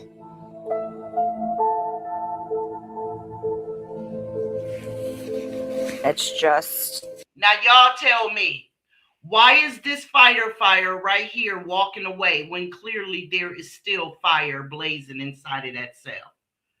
Huh? Why does this firefighter, why does he walk away? I'm going to start it again. And you see, this one down here that's bent over is dragging the body out. Why is he just standing here? He's clearly got an extinguisher, or no, I think that's oxygen on his back, right? Why did he come empty-handed? I don't understand that. Because see, even when I worked at McDonald's at my young age, if your hands are empty and there are things to be done, you are not doing your job. As a firefighter, I know damn well your hands should not be empty, and you are coming into what you have already been told is an inferno. Why are your hands empty? Why? If he's got an extinguisher, why don't you? I don't understand that. But then he's going to turn around and he's going to walk back that way. Why? Why? Why isn't someone bringing you what you need? How are they allowed to turn their back? This does not make sense to me. And then look down here, y'all. I don't know if y'all can see my cursor. Y'all let me know if y'all can. See the inmates walking around down here? Here's a wheelchair right here. So here's an inmate that requires a wheelchair. See, so they did make some changes where now they're being let out. But are they being led out into the yard? Are they being led out of this building? It doesn't look like it. It looks like they're just being let out of their cell, which makes no goddamn sense to me because it is still engulfed in smoke. So they're still inhaling it. Like common sense, man. And y'all see, race has nothing to do with this because this inmate on this story is a white man and an elderly one at that. Not old, but he's a grown ass man. His daughter is grown, right? Josh was a young man. Y'all see what I'm saying? And Josh was mixed. This man is white. So race has nothing to do with it. It's just they don't care. They just don't care.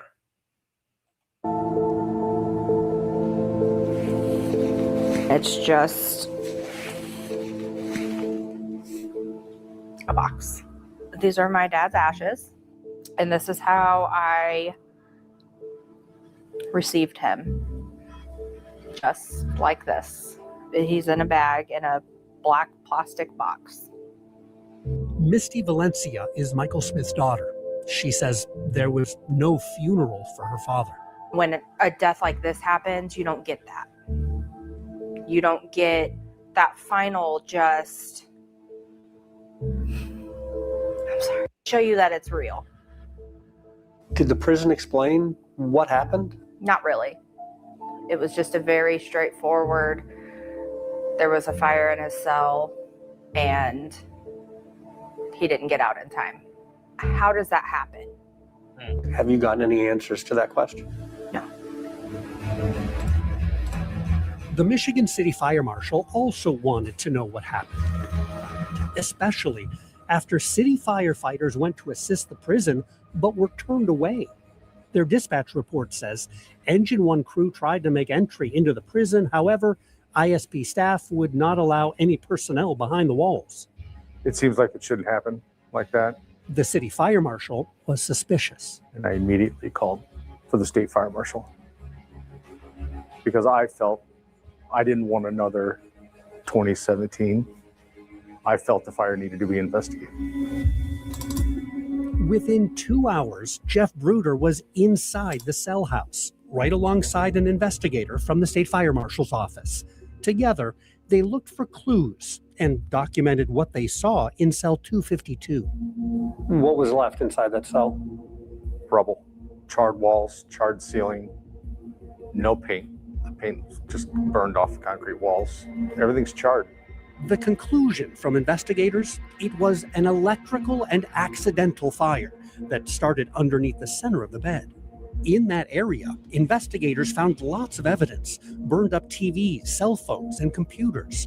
Also among the rubble, melted wires and what appeared to be a homemade soldering device. Prison staff told investigators other inmates brought Michael their broken electronics because they considered him a handyman.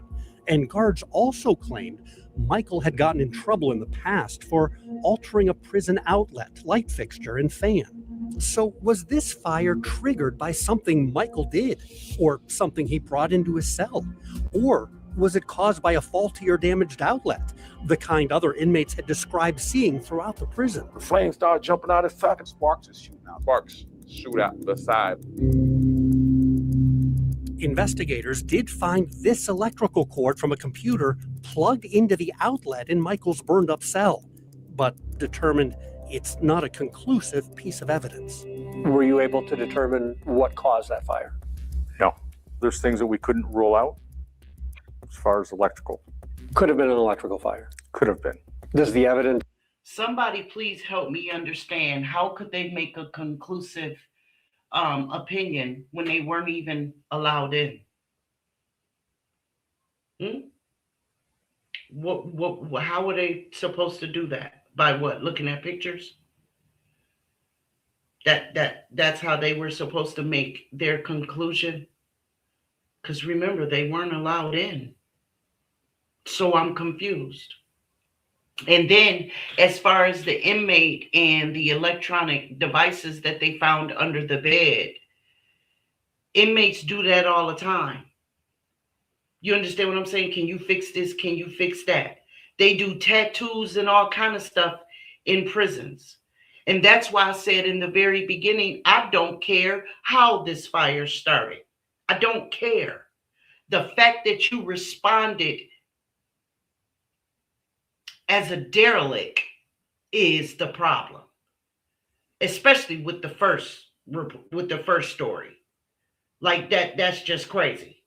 But this one here, perhaps he was doing something he didn't have any business doing. Right? I get that. They do that all the time. Why this man burned up? Why did he literally to ashes?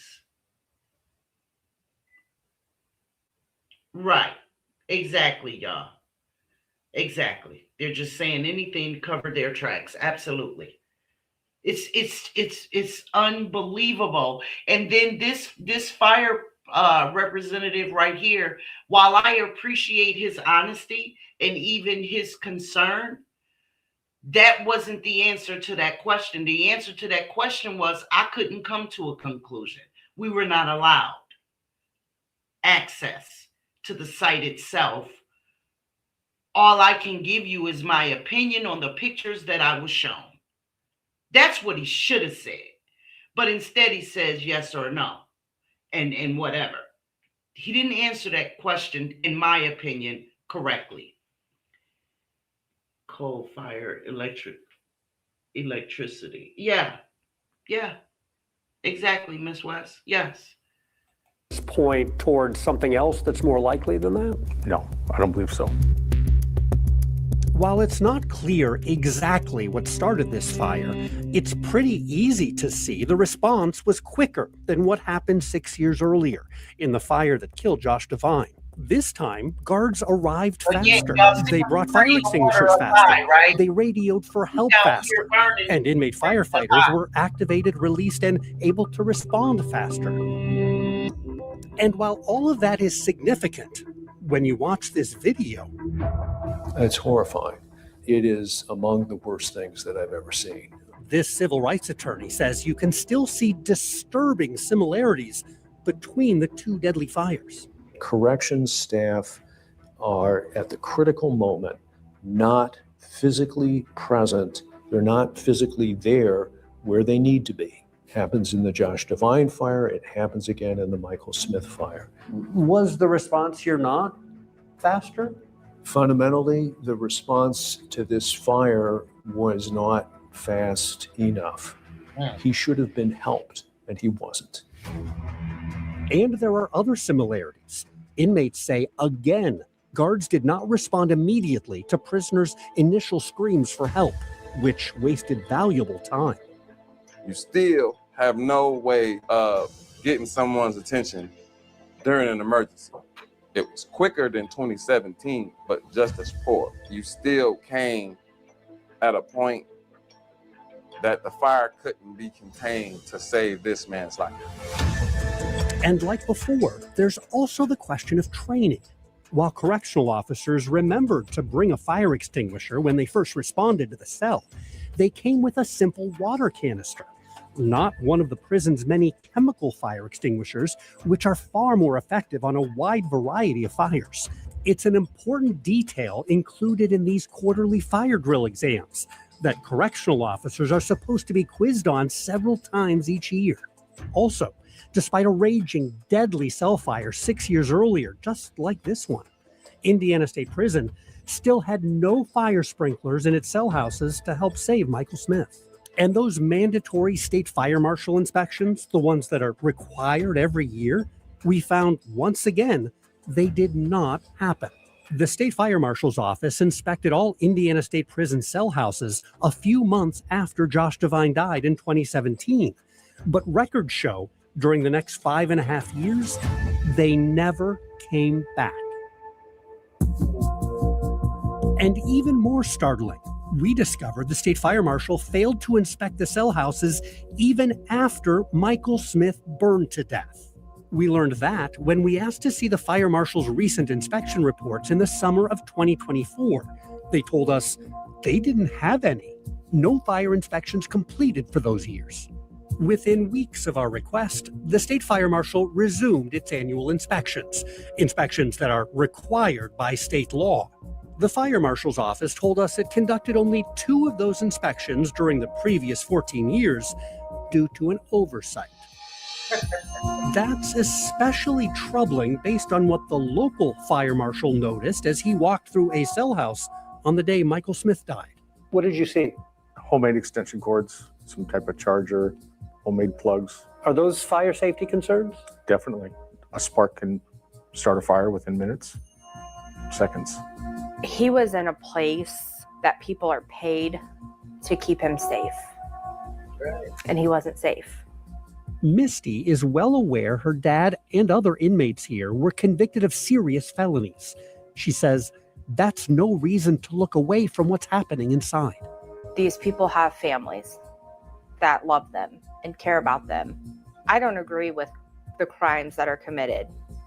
But again, he was not sentenced to death, and he certainly wasn't sentenced to be burned. I couldn't believe it when I heard that it happened again. It's just so heartbreaking because these are people that are loved. No matter what anybody else thinks, these are people that are loved and somebody is waiting for them. The wait for Crystal and for Misty, it's now a wait for change. We're not going away. If nothing's done about it, people are going to keep dying. Next, how Josh's horrible death prompted a historic ending and a new beginning.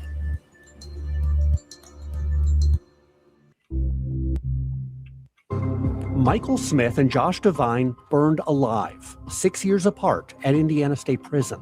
Their families say both deaths were preventable. Something happened that shouldn't have happened. It shouldn't have happened in the first place, but definitely not again. And their attorney says the prison was slow to take action, even after the first fatal fire. It opens the prison to the possibility that history is going to repeat itself and there'll be another tragedy. So, after 2 inmates burned to death in their prison cells, what changes did Indiana State Prison make to prevent it from happening again? Did the prison make any changes to improve fire safety? We've been asking the Indiana Department of Correction those questions for more than a year. A department spokeswoman told me, due to pending litigation, we are not able to do an interview or comment on specifics. The agency did send me what it calls the most current fire prevention practices at the Indiana State Prison. It was last updated more than a decade ago, back in 2013. How about that? Guys, this is an unfortunate tragedy, and it's something that I never want to see repeated here at the state prison. That is Warden Ron Neal, who runs Indiana State Prison. While the Department of Correction denied our request to interview him, we do have this video showing the warden addressing inmates right after Josh's death. And at that time, he promised changes. Guys, moving forward, we're looking at several things. He said the prison would buy a new high-tech fire extinguisher, along with a powerful fan to clear out smoke. You guys were there. You saw how quickly the smoke built in this situation. So being able to evacuate it is certainly necessary moving forward. He also announced what's called a prison-wide shakedown, requiring inmates to get rid of excess property, including banned electronics, to reduce the risk of fire in their cells. Guys, this is not a punitive thing, but this is for your safety. So moving forward, we are going to be going from cell house to cell house or housing unit to housing unit and doing a purge. The warden said that back in 2017, and a purge did happen. But nearly 6 years later, when Michael Smith's cell burned, it was filled with electronics, raising questions about how seriously the prison really is monitoring inmate cells. And while the prison did get 2 foam compression fire extinguishers, the kind the warden promised back in 2017.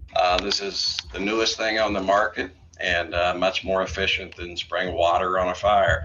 It was still just water in that extinguisher that guards showed up with when Michael's cell caught fire in 2023.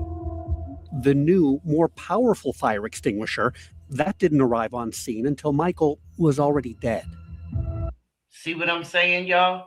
So while the warden is giving all this bullshit ass fluff about we're going to get the top of the market, extinguishers, and they got 2 of them. How does that matter if you don't use it? If you don't use it.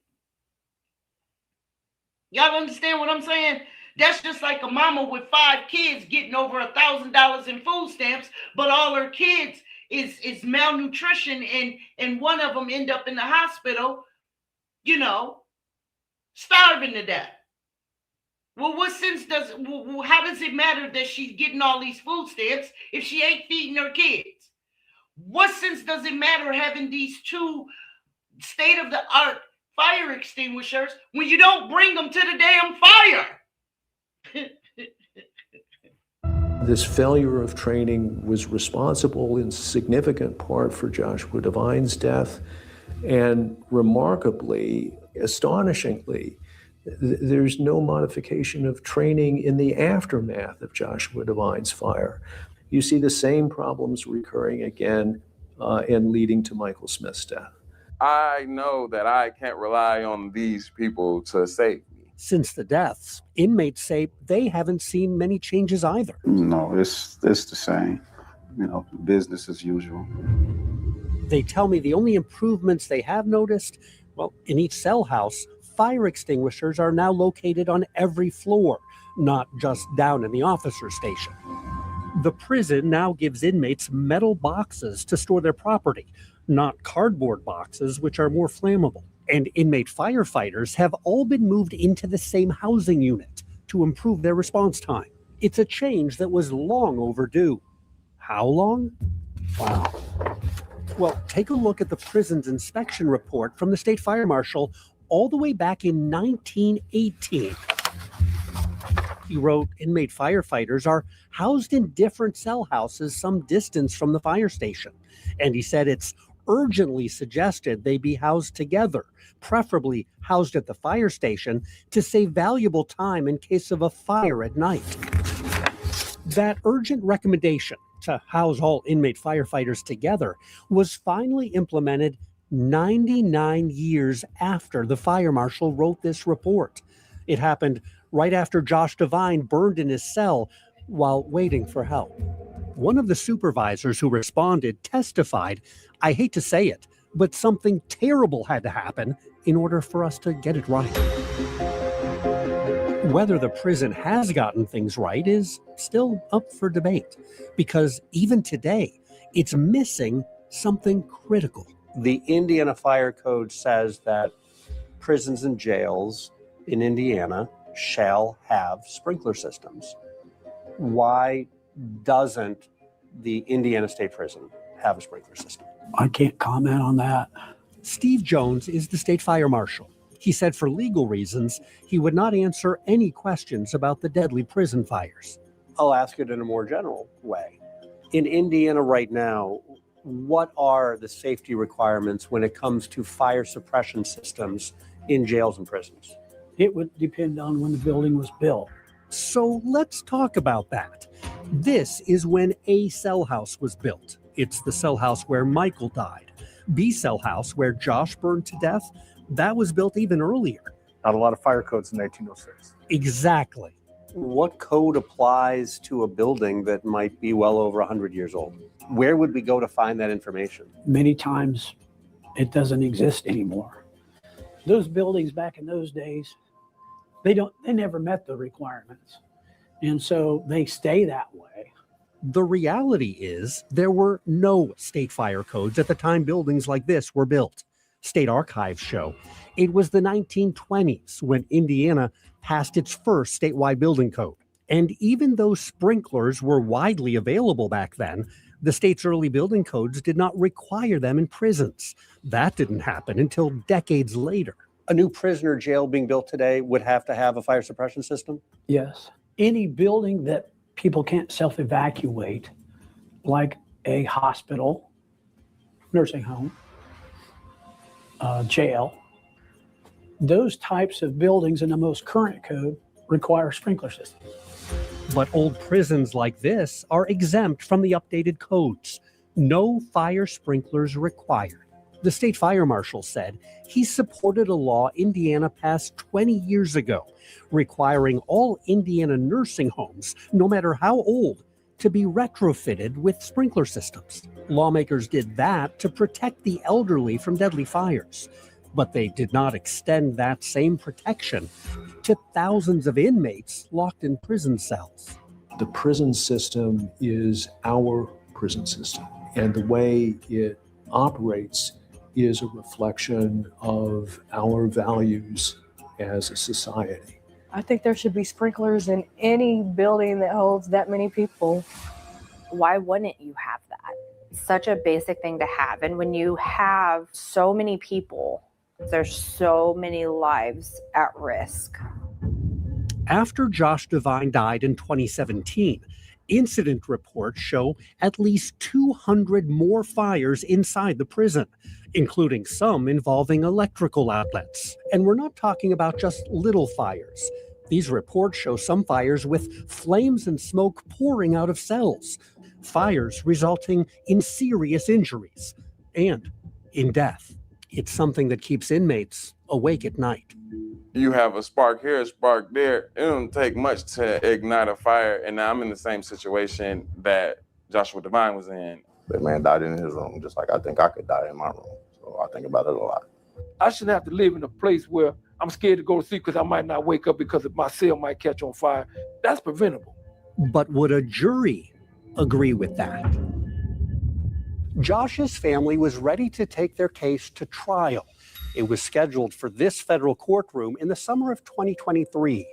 Jurors would get to hear all about the delays with the keys and the fire extinguishers and the firefighters. They would get to hear testimony about the lack of training, about missed fire drills, and about the broken radios. And they might get to hear that another inmate had just died the same horrible death. Turns out, a jury never heard a word about any of it. 3 months before the trial was scheduled to begin in federal court, the Attorney General's office offered a settlement. To avoid going to trial, the state agreed to pay Josh's family nearly $4 million. That is a significant settlement. one of the largest inmate death settlements the state has ever paid.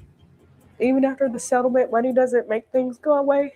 I feel like they took my life away from me. Not only my brothers, but they took my life too. And you shouldn't have accepted it. Because my brother should be alive. He would be free. He'd be with me. And I don't get that anymore. The Devine family reluctantly finalized their settlement with the Department of Correction in July of 2023, 4 days before what would have been Josh's scheduled release date. As part of that agreement, the department and all the defendants denied and continue to deny any fault, wrongdoing, or liability for Josh's death. And that remains disappointing. But having said that, the state didn't pay nearly $4 million to Josh Devine's family because they truly believed that they did nothing wrong. Do you worry that there will be another Joshua Devine and another Michael Smith? I do. I feel like it could be any day. I do. I think about it often. I think about another family getting that call. And it's heartbreaking. It's why Michael Smith's family has filed a separate federal lawsuit to hold the state accountable and to highlight what Misty calls ongoing dangers inside this old prison. You can't brush it under the rug. We're not going away. Changes need to be made. There is another tragedy on the horizon. There's an ability to take steps to prevent it, but if they're not taken, I'm very concerned that history again will repeat itself. If nothing's done about it, people are going to keep dying. Crystal is still speaking out, even though she now lives more than 11 hours from the prison where Josh died. After the settlement, she decided to move south, partly to get further away from what still seems like a horrible dream, and partly to keep a promise to her little brother. I decided that I was going to go live the life that me and Josh talked about, where the sun shines more, where we can go to the beach any day we want to. When I go, I say, brother, we're here. I write his name in the sand. I feel like I have to live life because he didn't get to.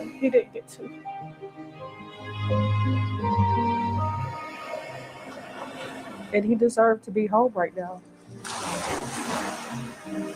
So I try to live for him.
It's crazy.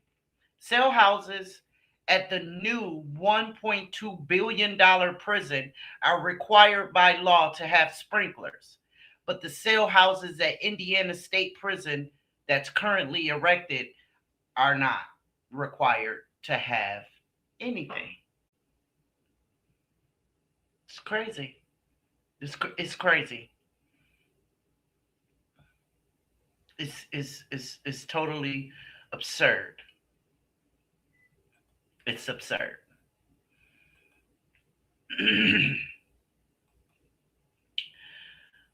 So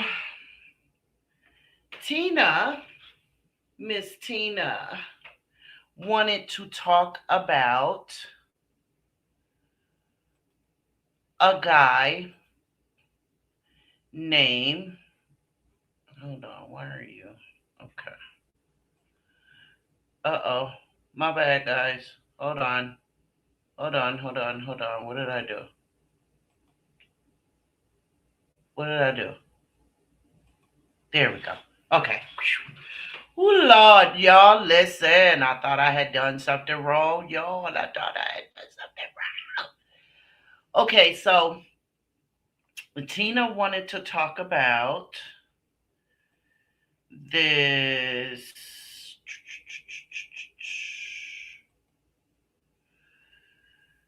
story.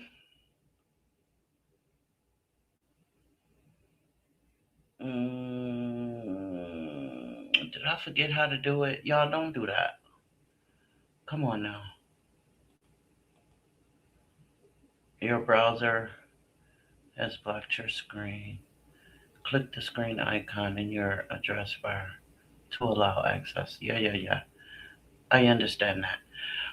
So Tina wanted to talk about Mr. Henry Dinkins. Yeah, hold on, guys. Let me see here. Bring y'all back in 1 second. If y'all don't already see what I'm doing, here we go.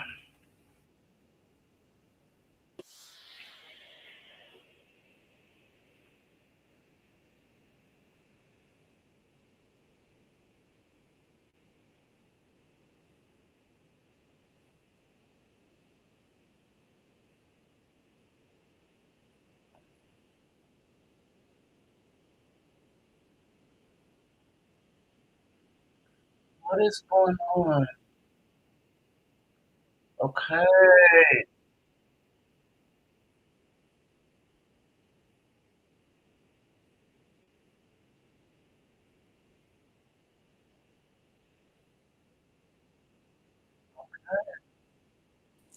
It is the judgment and sentence of this court that you be committed to the custody of the Iowa Department of Corrections for the rest of your natural life without the possibility of parole. Hold on. DNA sampling will be required. Because I don't understand why this is happening. Hold on. Okay. Boom. Boom. Okay. Okay. Each of these counts will be served consecutive to one another for the reasons stated earlier. The Iowa Medical and Classification Center is designated as a reception center to which you shall be delivered by the sheriff. Can you guys see this? Can you guys see it? Let me go back to my thingy thing. I'm still trying to figure it out, guys. I think I've made some progress with us on sharing my screen, but I still have to learn how to do it when I'm, yep, y'all can see it. Okay. All right, good. Oh, I'm a big girl. I'm a big girl, y'all. Okay, so Tina wanted to talk about this story. Clearly he was sentenced 2 years ago, but she still wanted to visit this story. Okay, this was a request. And so we're going to talk about this ugly motherfucker right here. Okay, we're going to talk about this old, corroded, big, bloated, ugly, nasty, just wrong son of a bitch right here. Okay, so here we go. Mr. Dinkins, pursuant to this court's finding you guilty on September 15th of 2023 of murder in the first degree in violation of Iowa Code Section 707.1, paren 1, paren A, And as provided by sections 902.1, it is the judgment and sentence of this court that you be committed to the custody of the Iowa Department of Corrections for the rest of your natural life without the possibility of parole. Pursuant to this court's finding you guilty on September 15th, 2023 of kidnapping in the first degree in violation of Iowa Code section 710.2 and as provided by Iowa Code section 902.1, it is the judgment and sentence of this court that you be committed to the custody of the Iowa Department of Corrections for the rest of your natural life without the possibility of parole. DNA sampling will be required. Each of these counts will be served consecutive to one another for the reasons stated earlier. The Iowa Medical and Classification Center is designated as a reception center to which you shall be delivered by the sheriff. Pursuant to Iowa Code section 910.3B1 in paren 1, you are ordered to pay to the heirs of Breasia Terrell, and as noted by the county attorney to Aisha Langford, $150,000. Mr. Freeze, do you wish to address Category B expenses at this time? Your Honor, I believe that given Mr. Dinkins' status presently and going forward, he'll certainly be able to qualify for Category B expenses. Ms. Cunningham, do you wish to address the court on this matter? No, Your Honor, and the state would not resist the court entering that finding. Based on that, the court will find that Mr. Dinkins is indigent and does not have the reasonable ability to pay Category B expenses. Broke bitch. Now that you have been sentenced, it is my duty to advise you of your right to appeal.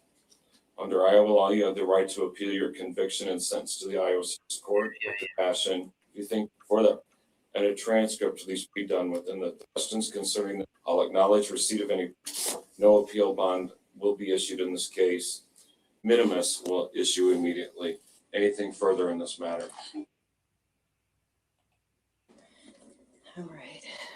Your Honor, my name is Aisha Langford. As I said before, mother of Breasia Terrell. Before I continue, I'd like to thank the court for providing me the opportunity for me to speak today. July 9th, 2020, exactly 3 years ago, since the last time I saw my baby girl.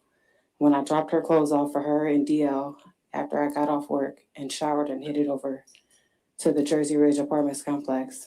Once I got outside of the complex, Breasia running out, smiling as she always does, a smile that can light up a room, any room. We spoke for a few minutes while she held her dog, Chloe. She said she loved me, and I watched her run around to the apartment complex while her lovely locks bounced away around 6:30-ish. Those are my last words with my baby girl. So I wrapped my mental around her face. Her last words, she said to me, the amount of pain I felt and feel that no mom should ever have to feel, because man, that stuff hurts real bad in a different spot. I didn't even know it existed until you, Henry Dinkins, changed that for me. Broke my trust and emotions I had the day you took my baby girl from me and just gunned her down like she was nothing and left her and never said a word at all. It's really painful that a statement could bring so much anger. I have a number of questions for you, Henry Dinkins, surrounding that night that played through my mind every day. Did she want me? Was she scared? Did she see those gunshots coming? Did you shoot her while she was trying to get away? Did she scream for help? Did she beg you to stop?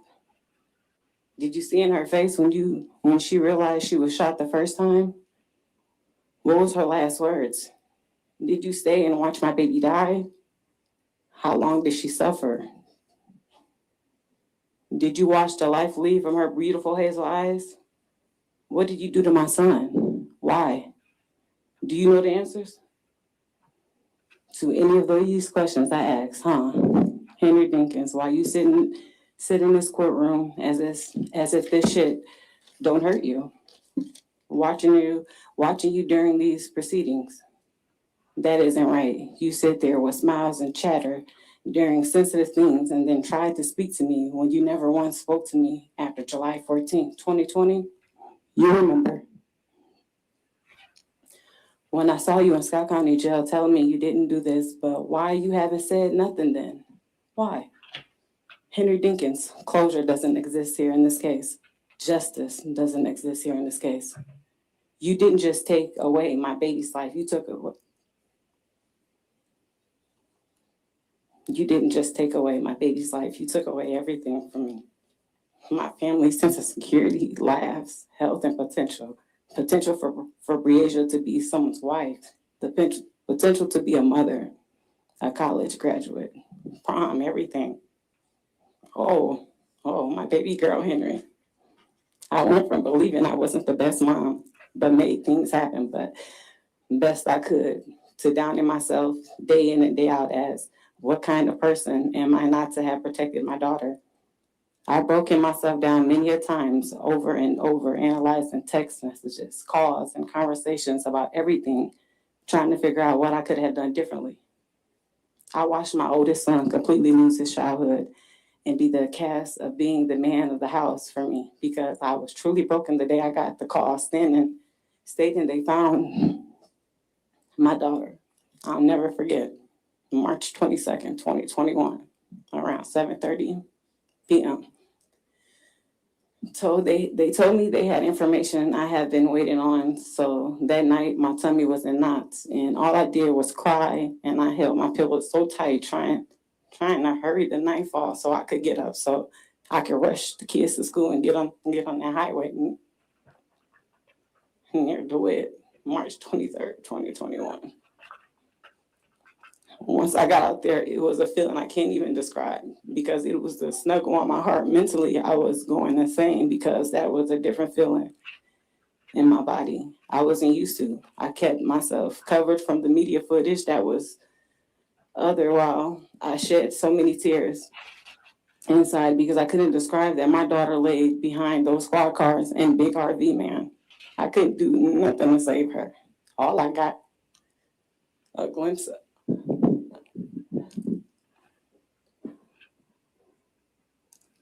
All I got was a glimpse of a damn blue bag, man, that crushed my whole soul. I promise, broke me down, and still am. And my son commit to every hurt need I need, and still does.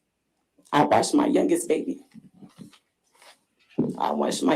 Become unrecognizable.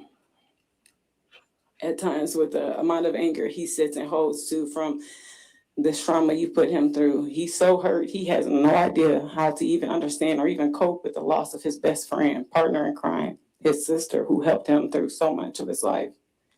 He would too overcome this and gain himself back and be somebody. He would not be what you have put him through or even made him sit through. We are suffering from so much, with anxiety and depression at the top of our list. I can't work at times because all the trauma on top of the world of things I encounter at most jobs, the social media crap, pushed me into a shell I haven't been able to shake quite yet. Our lives changed. 3 years went past us with no stops, right before our eyes. And here we are in this courtroom seeking the justice she deserved, so she could be laid to rest properly. Still yet, this all feel like a movie. I haven't changed the channel to, because this can't just be it. Like, that's all. That's the piece that sinks in and still hurt, because I thought hearing you get a life sentence with no possibility of parole will help me sleep at night. And it just doesn't, because she didn't have to be gunned down like that, nor left like that out there like she was just trash. She didn't deserve that. She didn't deserve to have her lifeless remains shown across the TVs. Like she did. She did it, Henry Dinkins. So whatever you get won't be enough, because your family get to come to see you. And my baby is just that, just gone. And never, ever, ever coming back, as she left me July 9th, 2020. Peace, understanding, and forgiveness will never come. I also truly hope What you did to her will haunt you for the rest of your life. I'll hold on to those good memories we shared and how you left her and how she laid across that damn creepy swamp place thing where you left her and said not one word. How could you? How could you be such a monster, Henry? I am thankful for the justice for Breasia Terrell and my baby boy. Thank you.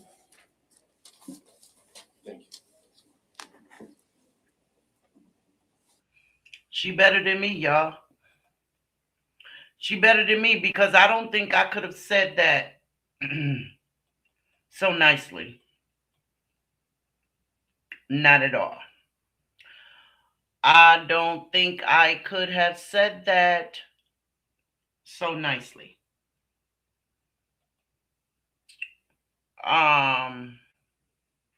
This is what he looked like when he tried to present himself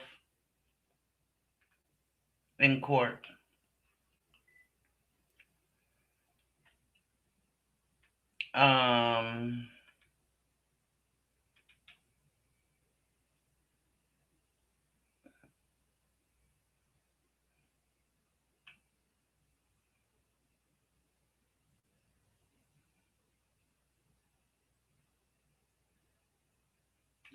This was after her body was found.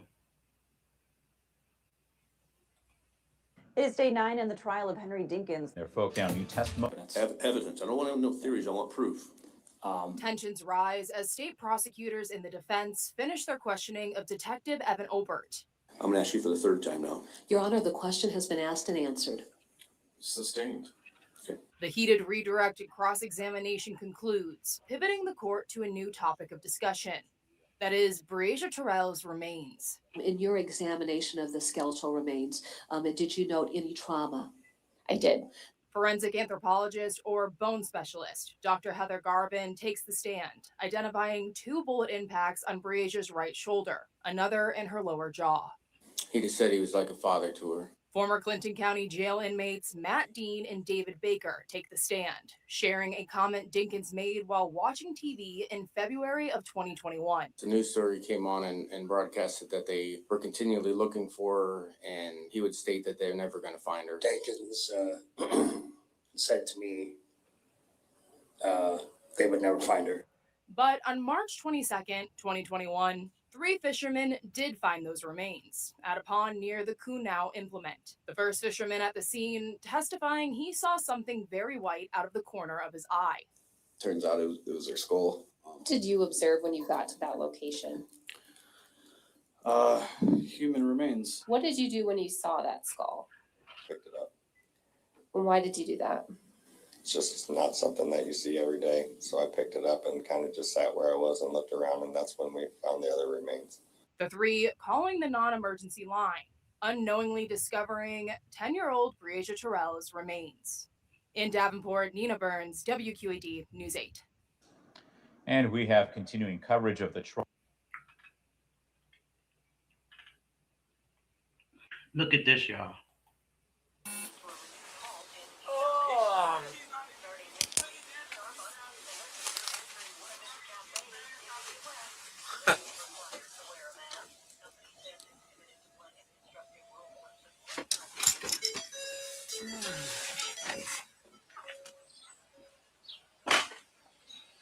Your mom? Yeah. Okay. How do you spell it? AISHIA. Last name? Langford, LANKFORD. Date of birth? Address?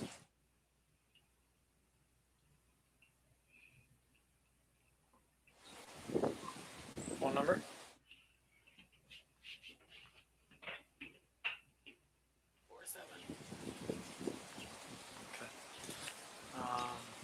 And Henry lives here. Yeah, I guess so. This is where he told me to come. Okay. He don't even know how long she's even been gone. Yeah. What's your daughter's name? Breasia, BREA. E-A. S-I-A. B-R-E-A-S-I-A. Yes. Okay. Terrell, T-E-R-R-E-L-L. Okay. What's your middle initial? D. Her date of birth? 12/4/09. Okay. What's up, Henry? So when was the last time you saw her? She was in the house. Yeah, when was the last time you saw her? 9:30. Last night? 9:30. Okay. Okay. Lying. Okay. When was the last The time you saw lying her? son of a bitch. She was in the bed when you went to bed last night? Okay. This is crazy, man. This is like, you know what I'm saying? I know it's hysterical, big brother. Yeah. D-I-N. K-I-N-S. Your date of birth, Henry? August 2nd, 72. Is this your home address? No. What's your address? It's down by Boston Carino. Down by. Yeah, I just know that. You don't know your I don't know the address? full address. Do you know your phone number? Hell no, I don't even know that either. I swear to God, I don't. Henry, you don't know where your daughter is, you don't know your address, and you don't know your phone number. No, for real. I'm finna So, give it to you now.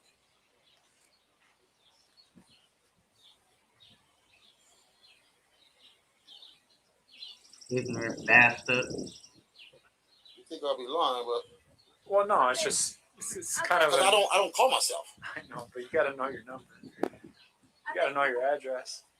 I don't. So this is your girlfriend's address here? Just a friend. Okay. Okay, here go my phone right here. I bet people banging on it. 4078? 4078. Yeah, senior. Okay, what was she last wearing? In the bed. What you have on some shorts? We What know color? that that's his girlfriend's apartment, but the officer asked him, "Do you live here?" He said no. He said, "What's your address?" "Oh, it's down by he said, "You don't know your address?" "No, I don't. I just know it's down by well, what's your phone number?" Shit, I don't know. He said, "Come on now, Henry. You don't know where Briasia is. You don't know where you live. You don't know your own address, and you don't know your phone number." You see what I'm saying? That's what liars do. Liars become real stupid, really, really quick. Exactly. I mean, I'm not going to lie to you. What's her height and weight, you think? She's a little taller than he is. Okay. She's a little taller than that. She's probably about like 6 feet. Okay. What's her hair look like? She had dreads. Long. Dreads. Long. Long and dreads hair? Yeah. Like shoulder length or Down. middle of the back? Down here. Okay. Mid back, dreads. Right? Is that how we would label that? Yes. She had shorts on. Did she still have a white shirt on? She had she had the shirt that you gave her. The white shirt. All white? All white t-shirt, yeah.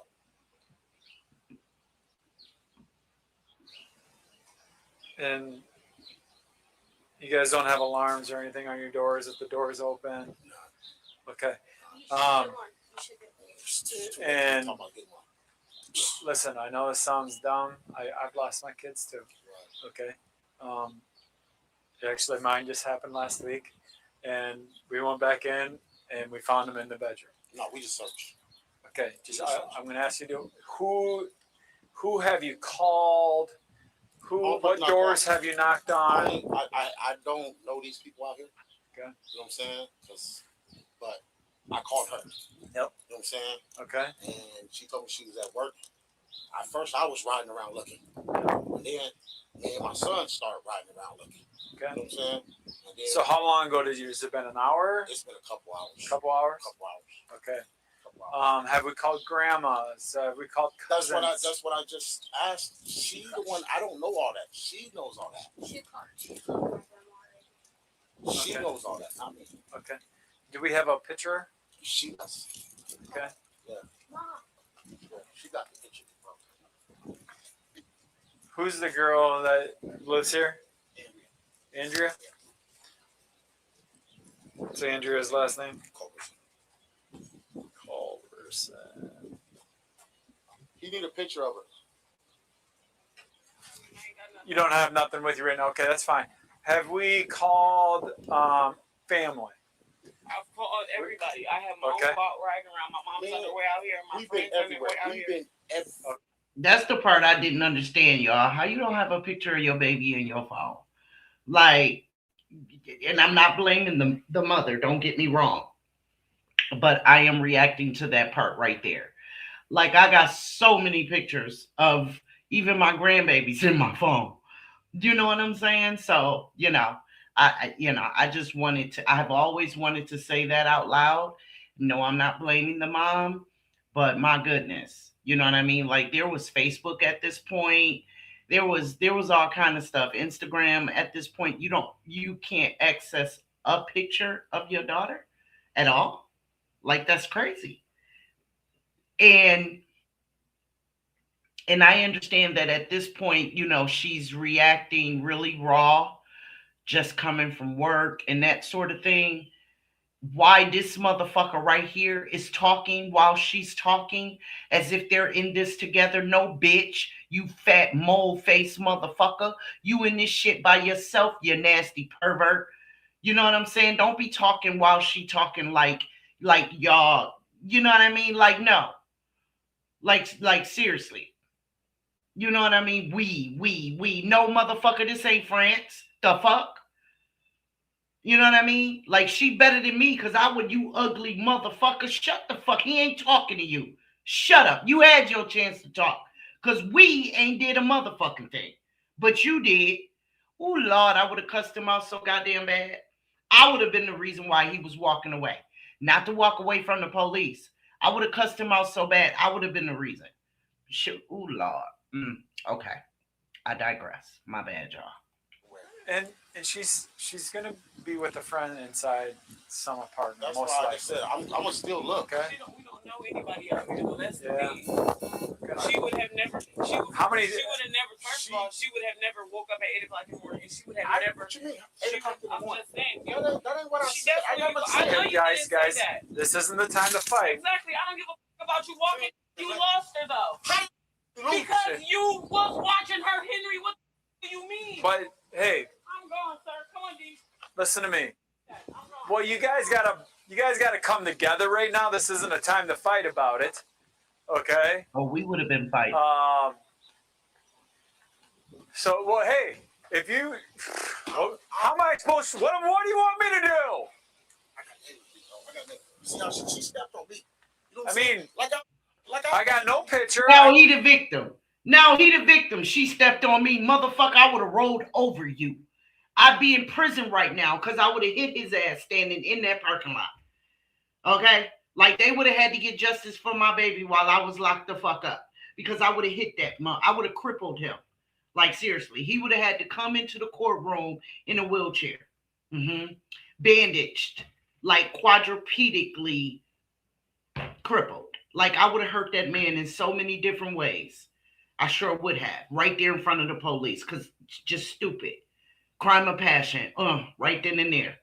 How did I lose her? Excuse me? How? Oh, Lord, have mercy. Ooh.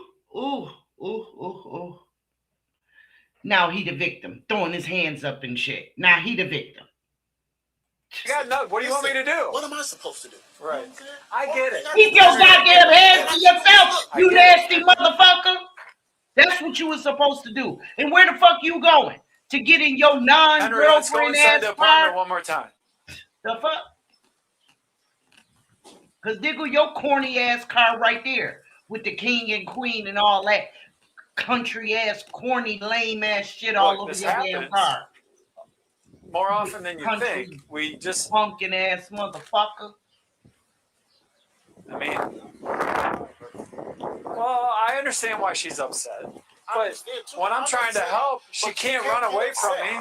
I don't want to deal with the issue. Yes. You gotta keep the level head. Then why the fuck you keep walking away? You guilty bitch. The fuck? Just saying.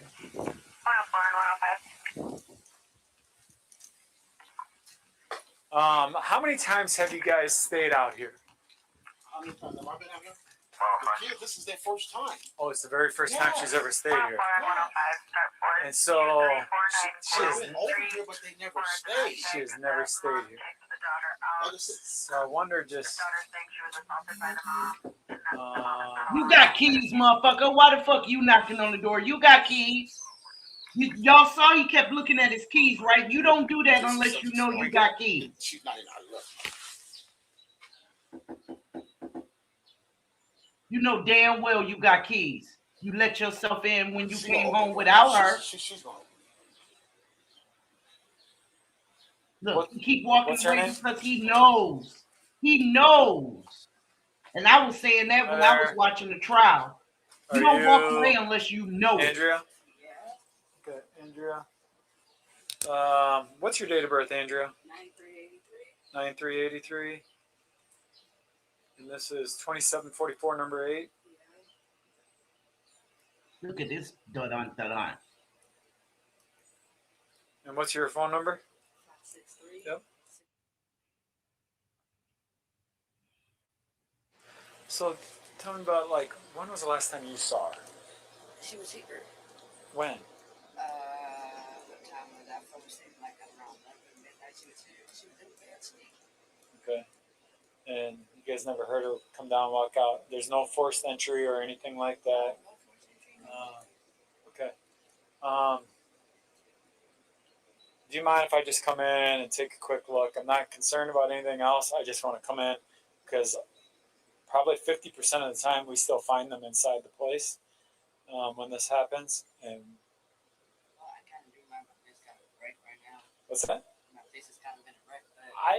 Listen, I go in all sorts of places. I don't care how big. Is he aware of this? What's that? Is he aware of this? Girl, bye. That's your house. He said he don't live there. You're not his girlfriend. He said you're just a friend. What's her name again? Dumbass. Was there any fights or arguments or anything last night? Bree is her name? Where was she That's sleeping? not my camera, y'all. That's his camera that's got Your to bed? focus. So where were you guys sleeping at last night? You guys slept out here? Oh.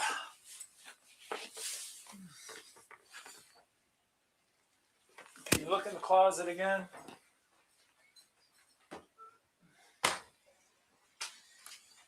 Tiny bathroom. Tiny closet. Huh?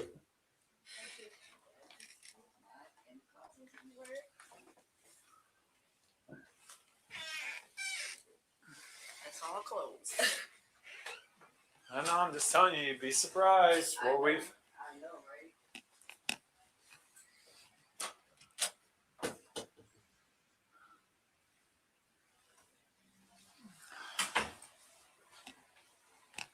So she was sleeping in the bed with her brother? And you guys slept out here?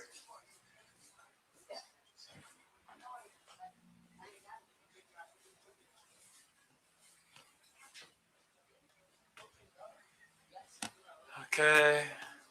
What time did you guys wake up? Now, I was still asleep. I don't know what time everybody else got up. And that was a What lie, time did y'all. you wake up? Oh, goodness, I can't. Honestly, I cannot remember what time I was. Okay, like 30 minutes ago, 2 hours ago? 2 hours ago? Okay. That was a lie, y'all. Because it came out in the trial, and I'll see if I can find it. When she testified that that she woke up and noticed that he was coming in, and she looked out the window and saw the little girl standing outside at the car.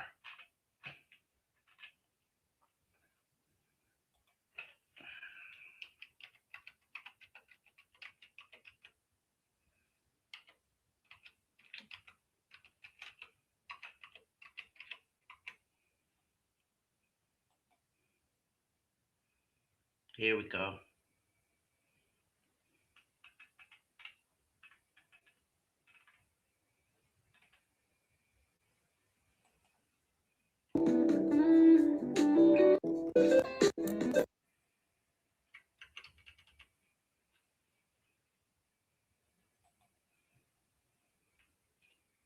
who did not ask to be born.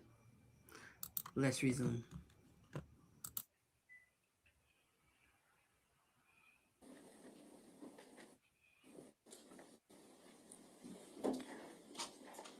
Describe the layout of the apartment.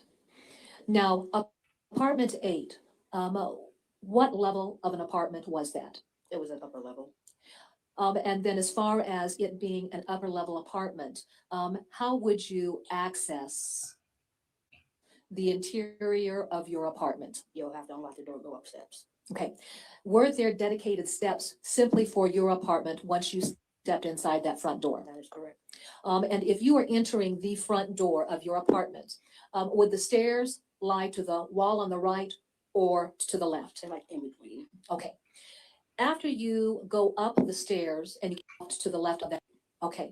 Now and then in order to access, do you see a solid wall? You move any bedroom apartment, it's be able to keep that drawing. But Ms. Culberson, we've got I want you to do is to draw any window that would look out from the bedroom, indicate the location of closets in that. Who utilizes each closet for their personal belongings? I don't want to hear about no damn closets. It's closed. Would that be Henry Dinkins? Yes, ma'am. Did you ever put any of your personal items in the closet that Henry Dinkins used for his clothing? No. What was your practice relative to, I guess, getting into that closet? And would that have been in the summer of 2020? Yes, ma'am. Did you have an opportunity to meet the children of Aisha Lang? Who did you understand Henry Dinkins to be the father of? Tutorials. Now, at any time prior to July 9th of 2020, had Briasia ever come out to your apartment to spend the night? No. Had DL, and we're referring to the child as DL, had DL ever come out to the apartment to spend the night? No. Directing your attention then to the events of July 8th of 2020, did Mr. Dinkins speak with you about having run into Aisha Langford? Yes. And what did he report to you as far as the contact that they had had on July 8th of 2020? That he was going to spend time with his son and is going to bring Briasia with him. All right, now were the original plans to bring Briasia or just simply DL? Just DL. Did that later change as of July 9th of 2020? Yes. On July 9th of 2020, do you recall what day of the week it was? No, I do not. Would it have been a work day though? Yes. With your understanding that DL was going to come to the apartment, normally where would you and Mr. Dinkins sleep? I'm sorry, y'all. In the bedroom. With the child coming to the apartment, was there some discussion about how you would handle sleeping arrangements? Yes. And what accommodations did you put in place to handle at least one extra individual staying there in the apartment? Me and Mr. Dinkins would stay on the air mattress and the kids would take the bedroom. Okay. Did you set up some type of air mattress there in the apartment when the children came over? Yes. Where was that air mattress set up at? In my living room. All right. Now, going to July 9th of 2020, when did you learn that Briasia actually was going to be spending the night there? Okay. Oh, you thought that she was going to stay for a period of one night. Mm-hmm. But when did you realize that then she actually was going to be coming over? That day. All right. How did you learn that Briasia actually was going to be there to spend the night with her brother, DL? Mr. Dinkins asked, I said, that's fine. Sure. Do you recall what time of day that Mr. Dinkins would have returned to the apartment with DL and Briasia? I do not recall, but I was at work. You were working? Yes. When Mr. Well, let me ask you this. What vehicles did the two of you have available for use? That parking? The Lionhead, and I believe 2 crowns, a king crown and a queen crown on the hood. Okay. Yeah. And then was those decals also along the path? How would you think? No. That's all right. Did Mr. Dinkins drive both of those vehicles? Had he? All right. And at any rate, when Mr. Dinkins arrived back there at the apartment with the children, did he have any clothing for the children as of yet? As far as I can remember, no. Right. Once the children got there at the apartment, describe how the day played out. Oh, I was at work. They were in there doing what they do. I was like, please be quiet because I'm at work. And then after a while, Briasia got interested in what I was doing. So we interacted a little bit. And what she means by at work, y'all, is the fact that she worked from home. She worked from her apartment with AT&T. And so, she's on the computer. So she's asking them to be quiet because she's on the computer. I got done with work, went into the living room. We all were interacting, having fun. It was just another. Were you working at your workstation there in the bedroom? I was. Were you showing Briasia anything associated with your work responsibilities? Oh, I actually let her sit in my chair and actually watch what I do. How was she responding to that? She was happy. She was happy to learn what I was doing, seemed interested in customer service. The children doing what children do the evening of July 9th. What is Grand Theft Auto? It is a game. I have both. You had both? All right. Were both children playing video games? Me, Mr. She up there. Just her and Ham eat, play, will get. Oh, I but listen, because they just Playing. Mr. Dinkins and Briasia were playing video games. What room were you located? Sitting on the bed. I asked you to recall that. Okay, so sleepy. So I went to sleep to keep playing the game and I fell asleep. All right. Let me take you back in time if I could. Okay. At some point in time, was any clothing brought to the apartment for the children to wear? Yes. Explain. Their mother bought And then things. Of course, just they help me as to what's correct. It's just what he asked when the child get called the son woman. I'm with you. What fixtures are within the bathroom? Now, is it simple shower or other bathrooms? As far as the bathtub was type of later on, would it have been attributable to very big? No. Within the proximity of that bathtub, would it be very a little washcloth? Had there been a washcloth? Did they have dinner or the activity? Yes. Who was the first individual of the four of you to go to sleep that evening? Briasia. Where did Briasia lay down to go to sleep? The bed is on the side with Dinkin's closet. I'd like for you to come down to the diagram if you could. And Ms. Joss, just a basic with the microphone. And then have you drawn on the diagram Briasia's location there on the bed? Okay. So she will be on the left side of the bed by Mr. Dinkin's closet. And would that be, if you're standing in the doorway, would it be to your left? I'm sorry, the right side. The right side, there we go. All right. Who was the second person to go down? Probably me. All right. And then when you laid down to go to sleep, where did you lay down to go to sleep at? On the air mattress. Where was Mr. Dinkins at the time that you laid down to go to sleep? On the couch. And what was he doing there on the couch? Playing on his phone. All right. From there, then, do you have any idea what happened next? I do not. All right. After you fell asleep, was there any point in the night that you woke up? Yes. When did that occur? It was like at 3 o'clock in the morning. Nature called. So I went and I kind of glanced over. I had no glasses on, so everything was kind of fuzzy. So I saw that she was not there. So I was like, okay, let me go get my glasses so I can see. And I felt on the bed. I'm like, okay, she's not here. And my first reaction, call Mr. Dinkins. No. When you woke up to go to the bathroom at 3 a.m., was Mr. Dinkins there in the living room of the apartment? Not at all. Did that seem odd to you that he wasn't there in the apartment at 3 a.m.? Yes. Okay.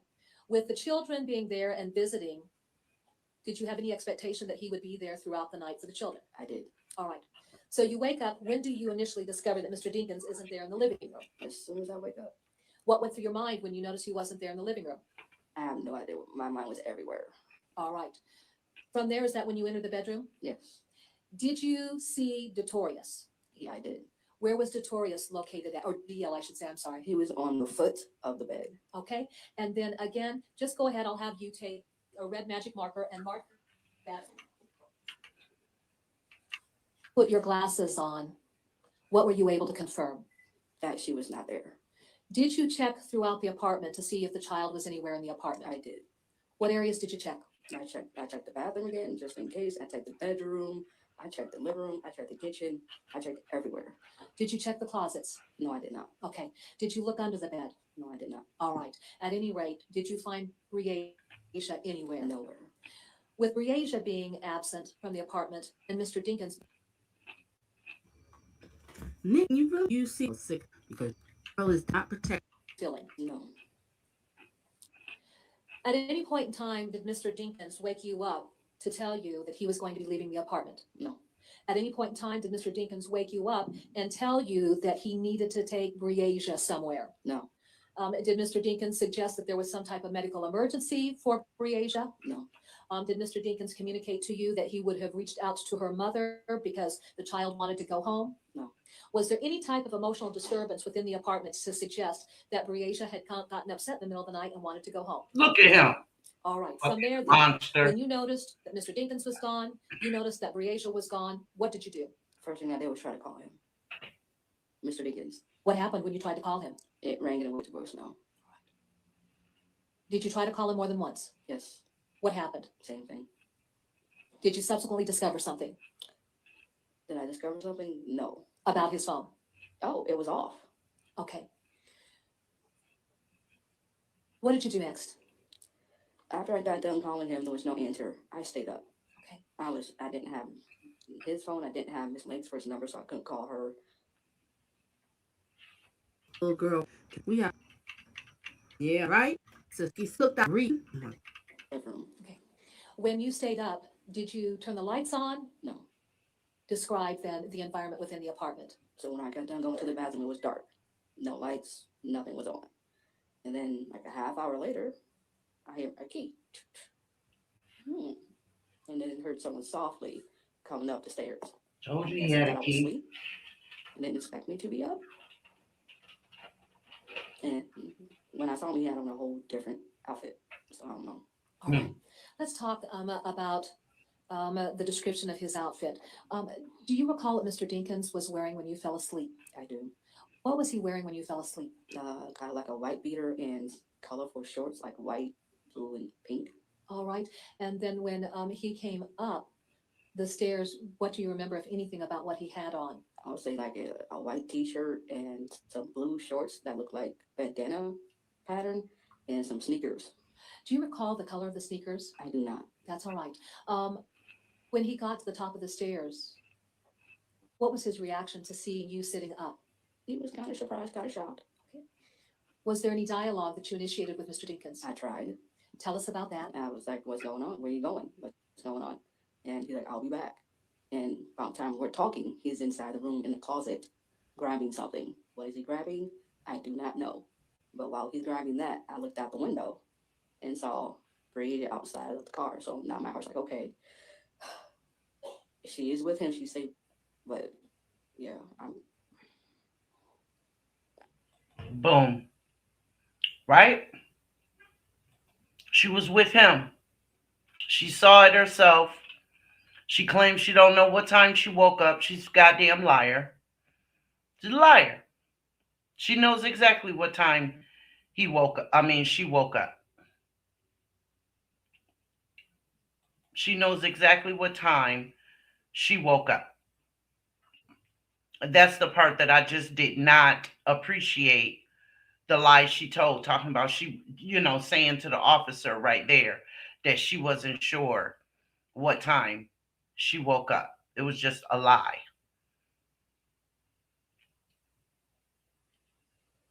It was just a stone-faced lie. Trying to see.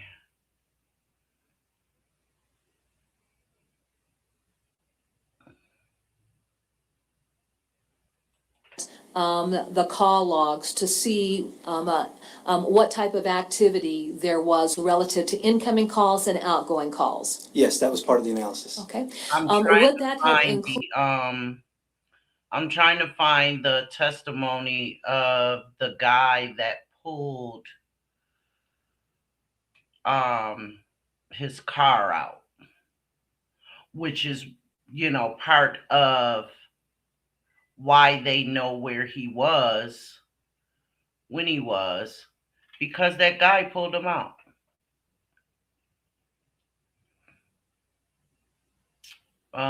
That's day 2.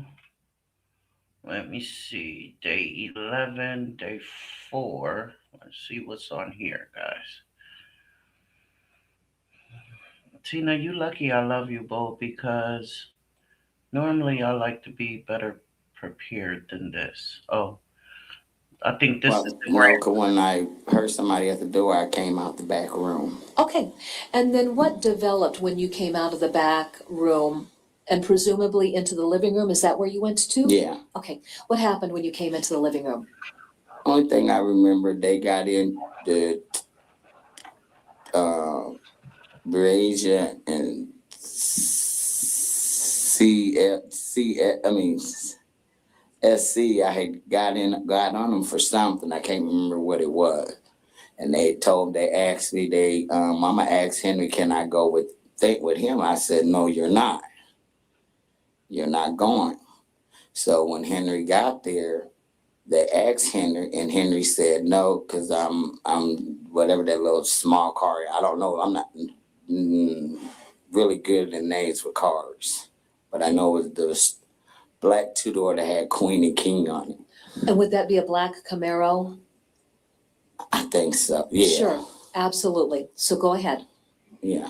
Continue to describe then what developed. Then after that, that's when which is a bunch of bullshit too, y'all, because if the monster was driving by himself, and let's just say hypothetically speaking, his son sits in the front seat, the front passenger seat, wouldn't that leave the back seat open? So this man was premeditating doing something to this little girl the whole damn time. When he denied the 13-year-old son, the baby mama's oldest child, to come.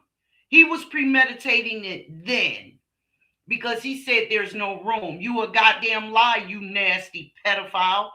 You had the whole back seat. These are children. These aren't obese grown people. You got a whole back seat, dude. That back seat hold at least 3 adults. At least. So you mean to tell me that both of them couldn't have sat in the back seat? Bullshit. He said no on purpose because he knew that 13-year-old was probably gonna stand in his way of what he ultimately wanted to do. See, he could control his son. His son was a shorty at the time. I think he was like 7 or 8. Okay? But the 13-year-old couldn't come. DL said, Brazier, come on. And I said, no.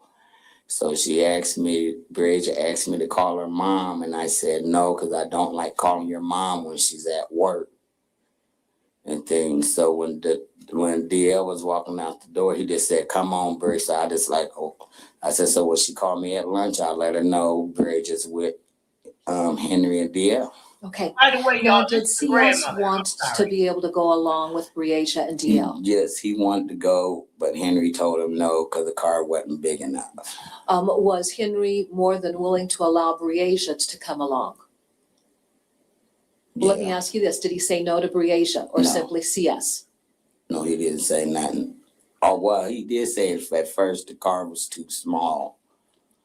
But when DL told Briasia to come on, she just went on out the door. All right. Did you contact your daughter to notify that Briasia had also gone along with Mr. Dinkins? No, I waited until she called me because I don't like calling her when she's at work. Absolutely. And then once your daughter called you, what was the nature of the conversation that you had with her? Well, when she called me, she asked me, did Henry come and get DL? And I said, yeah. And I let her know that Briasia went too. And she said, oh, okay. And that was it. She said, well, let me call them. That's the last conversation we had. All right. At some point after your daughter got off work that day, did she return back to the apartment? Yeah. And then what happened when Aisha got back to the apartment? When she got off work, she came to the house and got clothes for Briasia and DL and took them over there. Okay. Do you recall, Ms. Gardner, what the weather ended up being like that evening after Aisha had gone to take the clothing over to where Mr. Dinkins was staying at with the children? Raining. Okay. All right. Now, after your daughter left, did you get any call from her to tell you about what was going on relative to the weather and her return home? Yeah, she told me that she dropped the clothes off. Can't think of the dog's name, but her and the dog was in the car and she had to pull her because the rain was coming down so fast she couldn't, see. So she pulled over until the rain slowed down. Okay. And that's the other thing that was troubling to me. Your daughter and her 3 kids are living with you. That's your granddaughter's puppy, dog. You don't know the dog's name? Anybody that's living and breathing oxygen in my house, I'm going to know their name. I'm going to know how many fish is in the fish tank. But that's maybe that's just me, y'all. You know what I'm saying? But I found that to be quite peculiar. Like, damn, how much attention are y'all paying on these babies? She didn't notice the fact that only one person was going to be sitting in the back seat of this tiny ass car, which ain't tiny. It ain't even, that back seat is as large as the Impala. Okay? That's number one. Number two, she didn't, like I said, number one, she didn't pay attention to the fact that he didn't want the 13-year-old to come. But he said that the girl could come. And your daughter stopped messing with him years ago because it came out that he went and did time for touching on another little girl. Oh, okay. And you gonna act like you don't know that either, Grandma? Okay. But then you don't know the dog's name that live in your house. Okay. All right. So be it. And then did your daughter end up coming back to the apartment? Yeah. Okay. Now, what was Aisha's activities there at the apartment when she got home that evening? Basically she took a bath and lay down. All right. And then did Aisha sleep throughout the night and into the morning of July 10th? Yeah. All right. Now, did you become aware that Aisha was being called into work early outside of her normal schedule, her scheduled time of 11 o'clock? No, I didn't know. Okay. At any rate, did your daughter end up leaving for work during the early morning hours of July 10th of 2020? Well, I didn't know until she called me about Bridget because I thought she was still in the living room asleep. Okay, where were you at that created that impression that your daughter was still in the living room asleep? Were you still in bed? Yeah. Okay, all right. So you didn't realize she'd been called into work early? Yeah. All right. Tell us about the call that you got from Aisha then.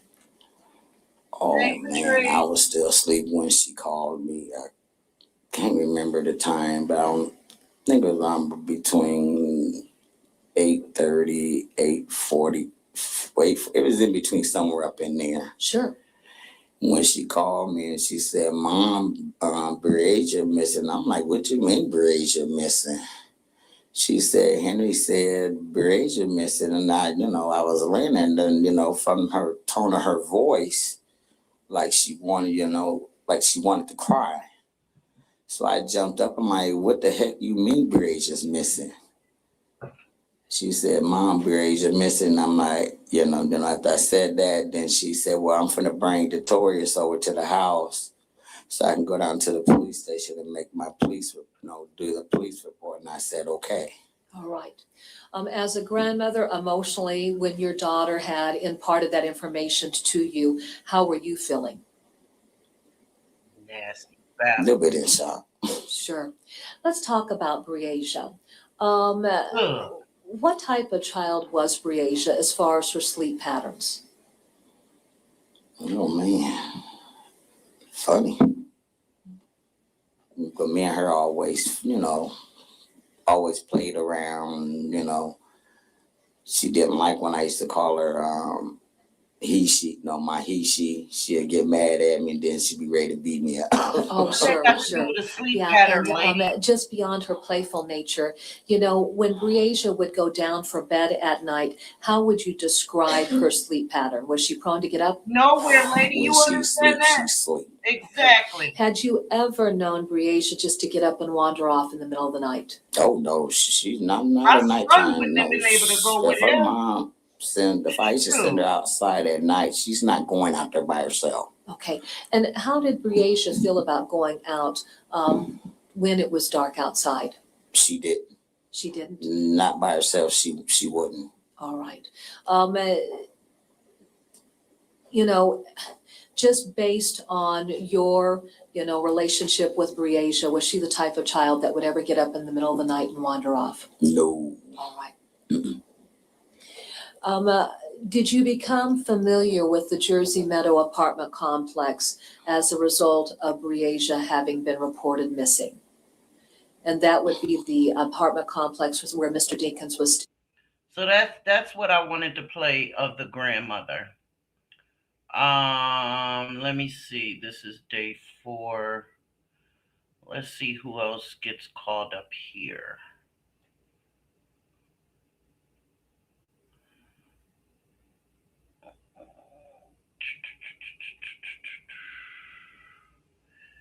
These medical examiner, we already know that they couldn't conclusively say how she died.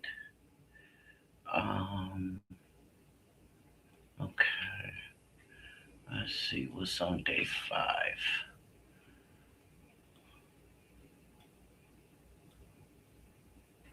More of them. Officer. That. Joe, I think it's pretty evident, but I'll just make it extremely evident. Did you see anyone in the vehicle? No, I did not. I have no further questions. Nothing further. You may step down. Thank you. Wait, let's see what he was talking about. Okay, now the bolo that was put out about a vehicle, was this a vehicle that was associated with the investigation? He's a police officer. He's a detective. Okay.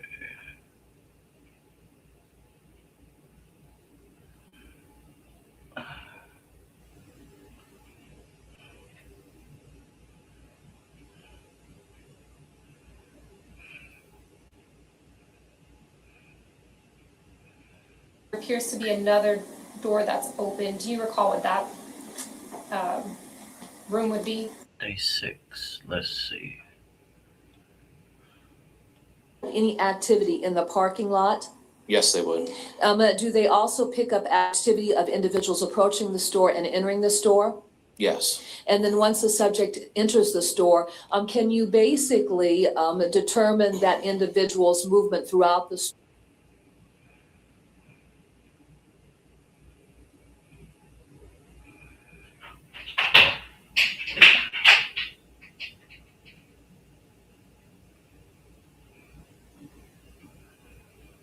I really just want to show the real people that played a role in finding out who this fucker was. Yeah. Day 6, 7.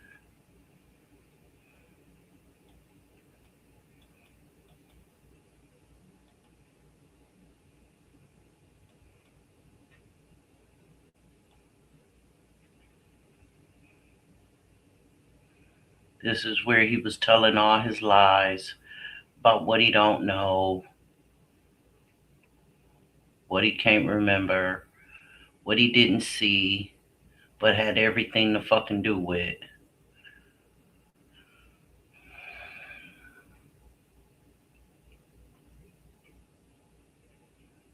This is him leaving in and out of the grocery store, buying the Clorox and shit. That showed up. And he's waiting. He's literally at the door waiting for Walmart to open, y'all. But y'all see he done changed his clothes already. He ain't got that white beater on no more. Or those colorful shorts. And mind y'all, his son is sitting in the car. And that's why they knew. That's another reason why they knew that he was at Walmart, because the son had took the phone out, put the battery back in it so that he could play the game. But then his father wasn't gone as quickly. I mean, as long as he thought that his father would be gone, and he didn't want to get in trouble. So he took the battery back out of it and put the phone back where his father had it. But when he put the battery in it, it pinged. That's why they could confirm. That's how they knew that he had been at Walmart. Tina says, didn't they use somebody's dead physician before they die, or is that another? Yeah, I don't know anything about that, Tina. I don't think so. So this is where he goes and he buys the bleach and all that kind of stuff.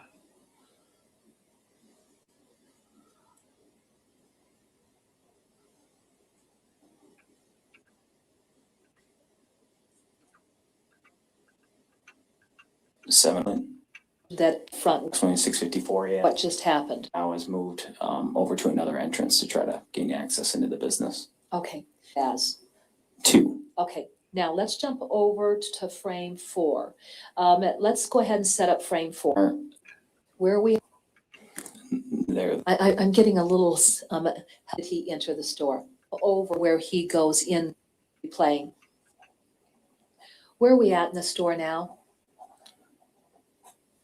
Just from the view of the video footage, it looks like there's cleaning supplies along the left aisle, and then looks like some clothing on the right of the screen. Has Mr. Dinkins come into view yet? He's just now coming into view on the top part of the screen, and he has a cart with him, and he's walking over towards the cleaners section. Okay, what was the time? 7:06.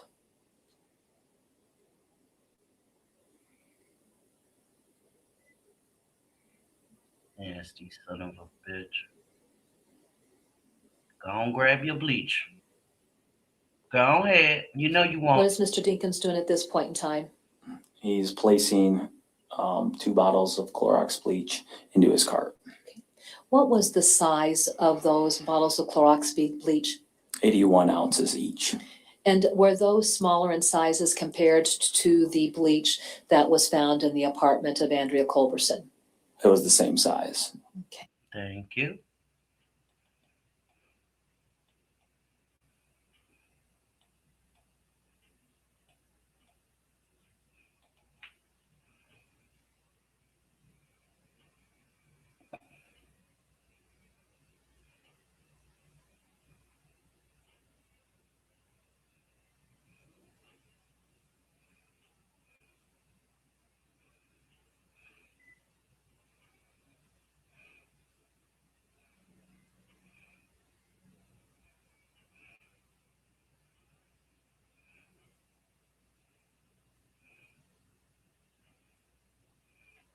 And go to day 9.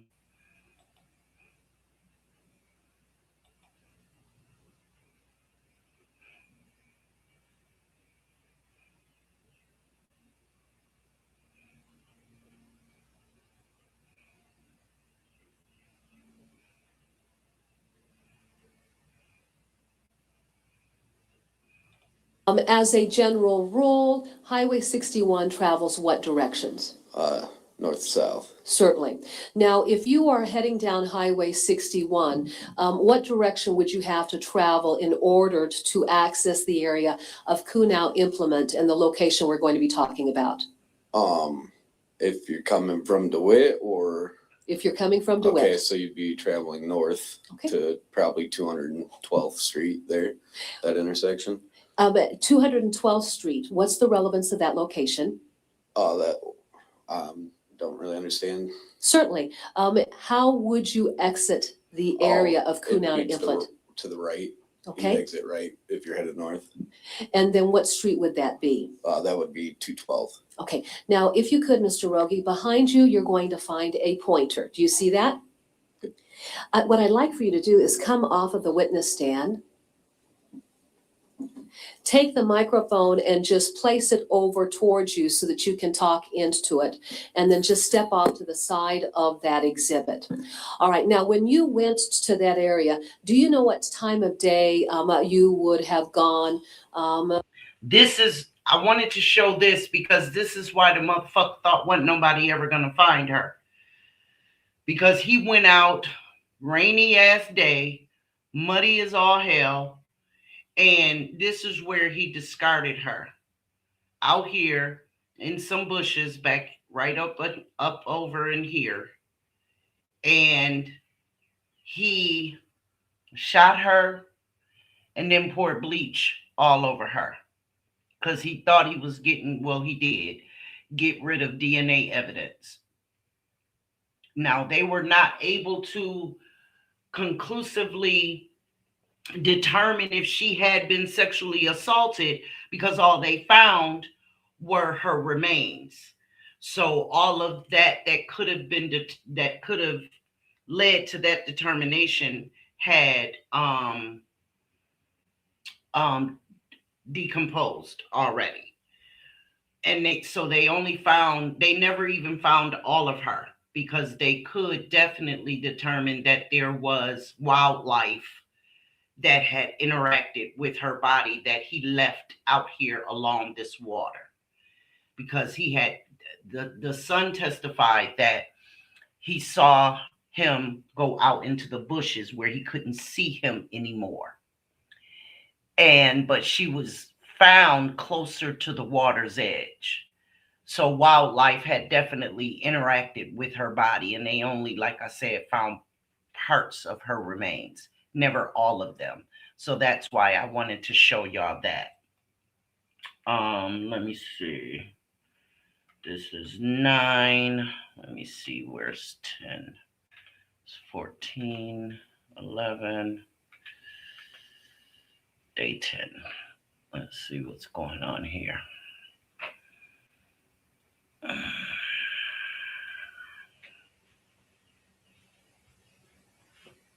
I'm sorry, I thought I started it.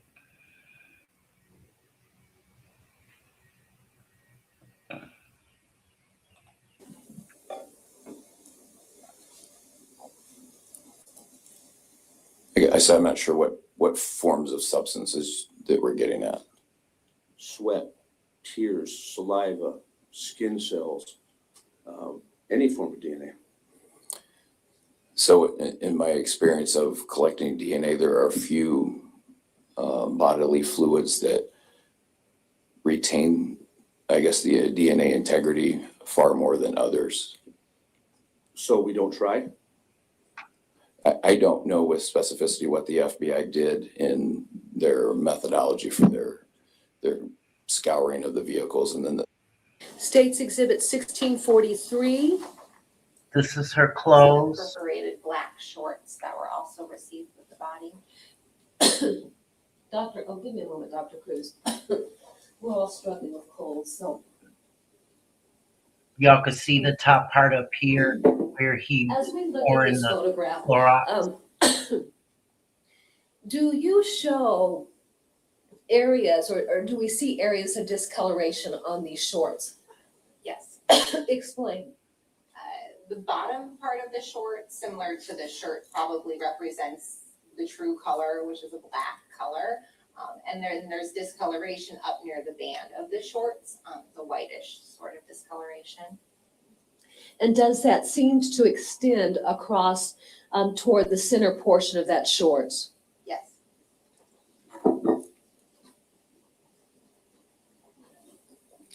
States Exhibit 16-44. This is the back. We were looking at the front earlier. This is the back part of the shorts. Is the same discoloration present on portions of the fabric on the back side of the shorts as well? Yes, it is. States Exhibit 16-40. That showed me that while she was laying down, he poured that bleach on the front of her, and it just kind of rolled along the waistband of the shorts, and that's why it's only on the side and not down the front. I mean, not down the entire back portion of the shorts, because he only poured it on the front. That's what that tells me. 45. This is a close-up of the tag. The tag did not have any writing that I could make out. Certainly. But as we're looking at the waistband, with this close-up, do we get a really good perspective of the discoloration that was present in the fabric? Yes. Thank you.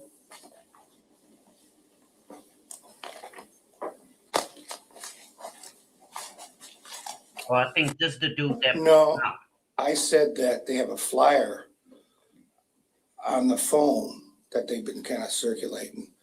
And I asked my wife to come out and show Brink the picture for it.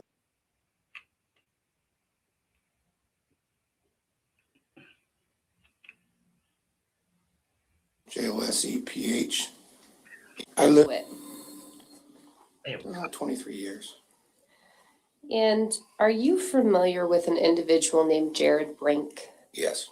How did you know Mr. Brink? Oh, through work at one time. How would you describe your relationship with him? We were pretty good buddies. Unfortunately, has Mr. Brink passed? Yes, And when did that occur?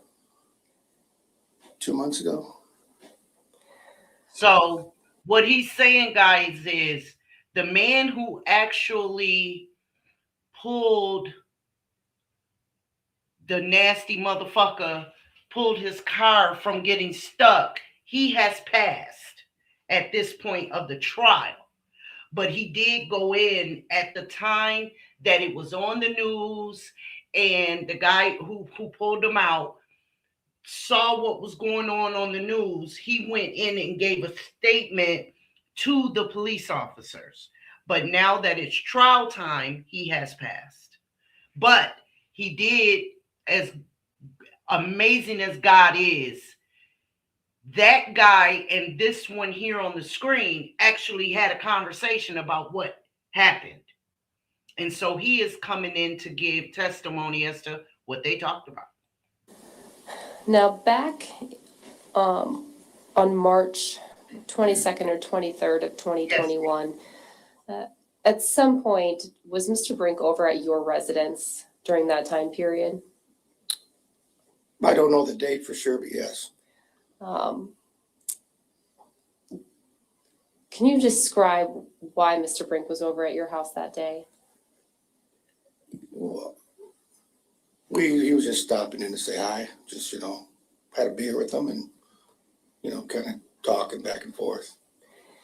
And at some point, did the topic turn to the discovery of a body near Kunal Implement? Yes.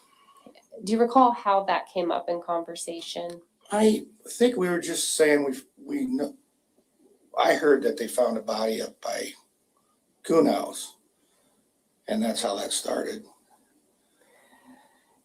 And prior to that day where Mr. Brink was over at your house and you were discussing this body, had you had an occasion where Mr. Brink had told you about pulling somebody out of the ditch?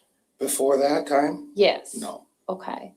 While you were discussing the body that was found around Kunal Implement, did Mr. Brink bring up the topic of pulling somebody out of the ditch? Yes.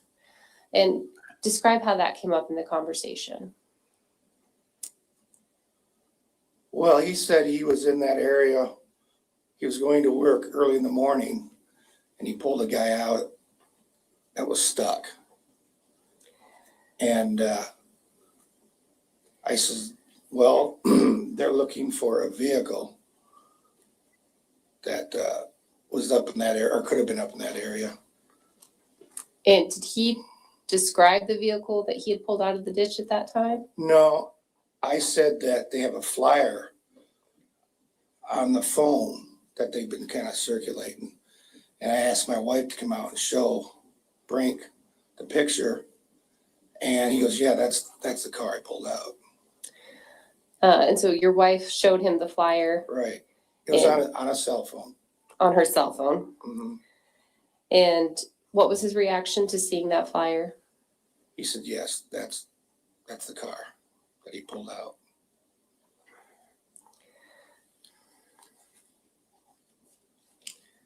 May I approach, Your Honor? You may. I'm showing you State's Exhibit 105.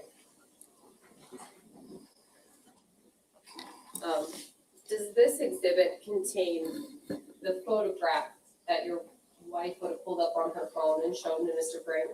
Yes. Which of these photographs? Okay. May I publish this, Your Honor? You may.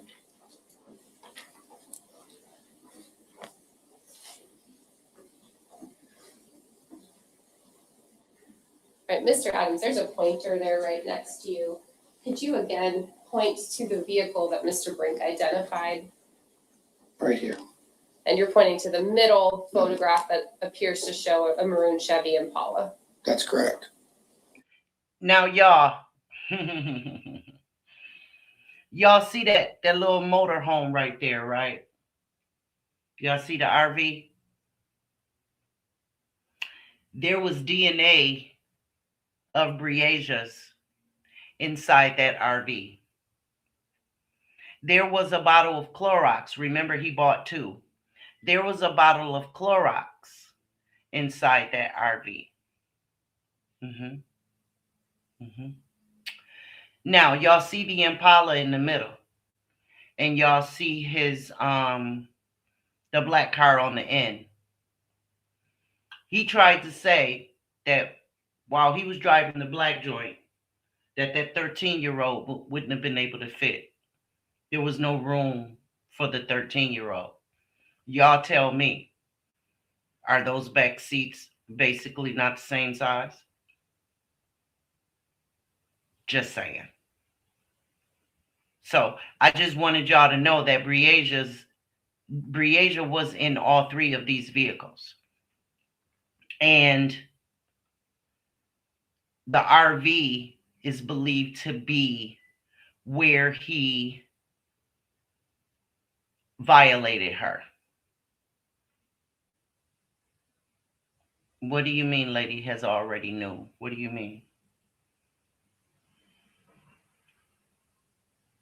But yeah, the RV is where they believe he violated her.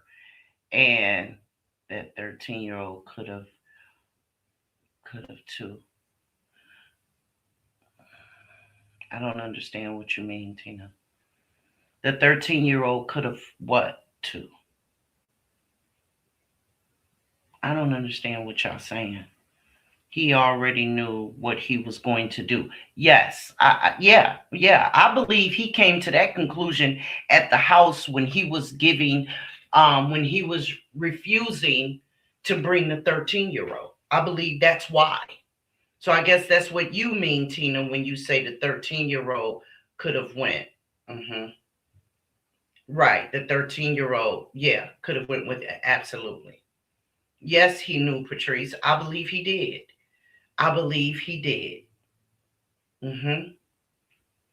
Because like I said, y'all got to remember, this motherfucker had already done time for an underage girl. He had already done time, and she wasn't like no 16, 17 years old either. Okay? So he knew what he was going to do, in my opinion, and many of you. And that's why he didn't want the 13-year-old to come, because that 13-year-old and Breasia could have fit in that back seat of that black car. Okay. Or the 13-year-old could have sat up front and Breasia and DL, could have sat in the back. Okay? Like, period. All 3 of them could have sat in the back seat. Let's be clear. Okay? But yes, they found DNA of Breasia inside that RV, and she had no business being in that RV. And the butcher knife and the Clorox. Okay.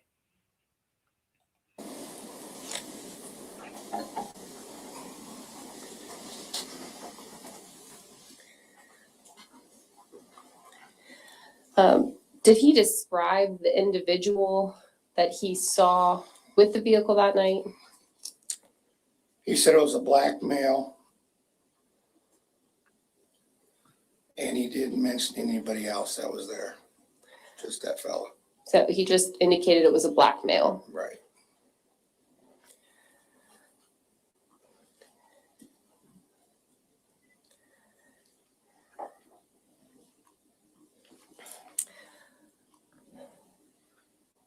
After this topic got brought up in conversation, did you encourage Mr. Brink to call law enforcement to report this information?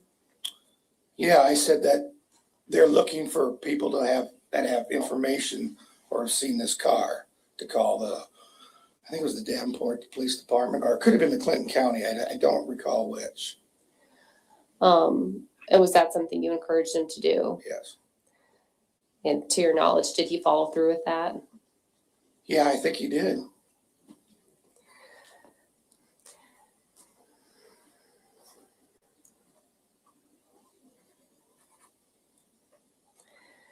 And at some point then were you contacted as well by law enforcement to,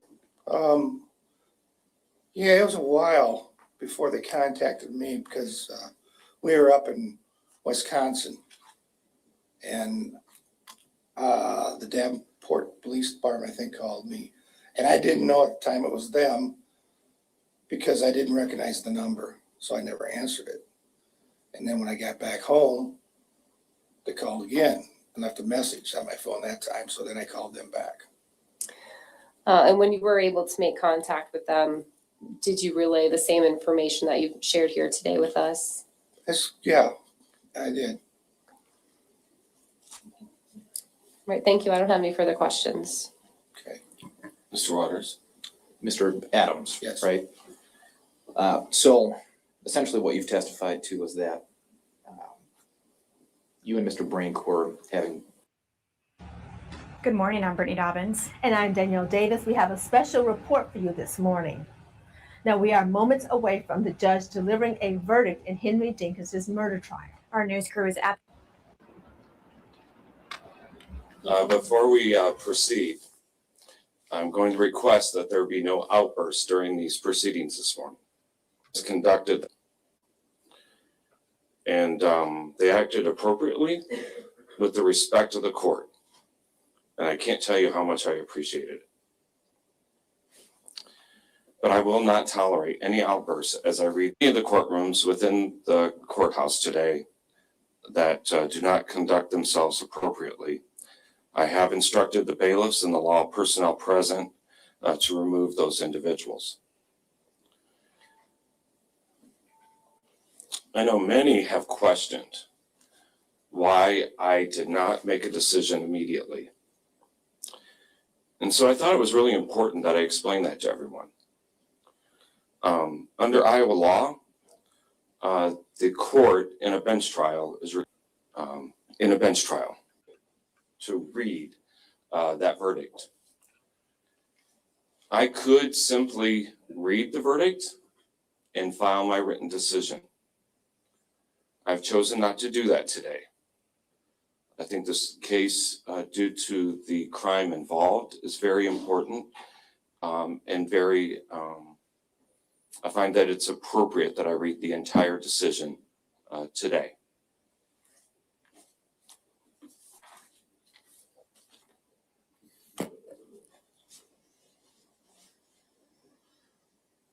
Mr. Dinkins is charged in a two-count trial information with the crimes of murder in the first degree in violation of Iowa Code Section 707.2 under count 1, and kidnapping first degree in violation of Iowa Code Section 710 when the person willfully, deliberately, and with premeditation kills another person.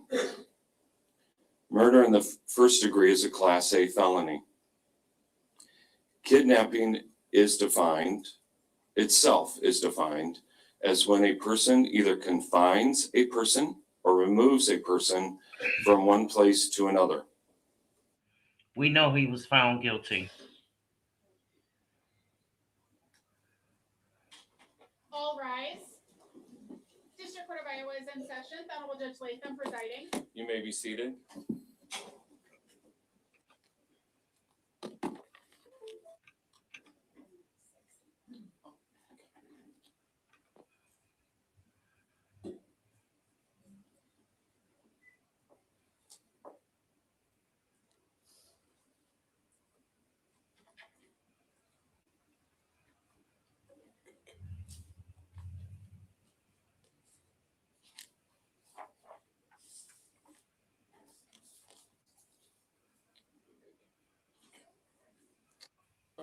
Has provided the defendant with very competent representation during the entire course of this action.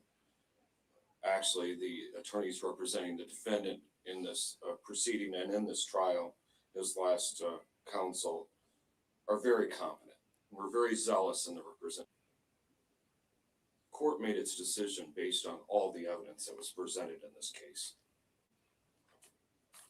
The court's ruling was based on facts. I find no legal basis to grant any of the defendant's motions for judgment of acquittal or new trial if that was the intent of some of his statements as a pro se motion. Okay.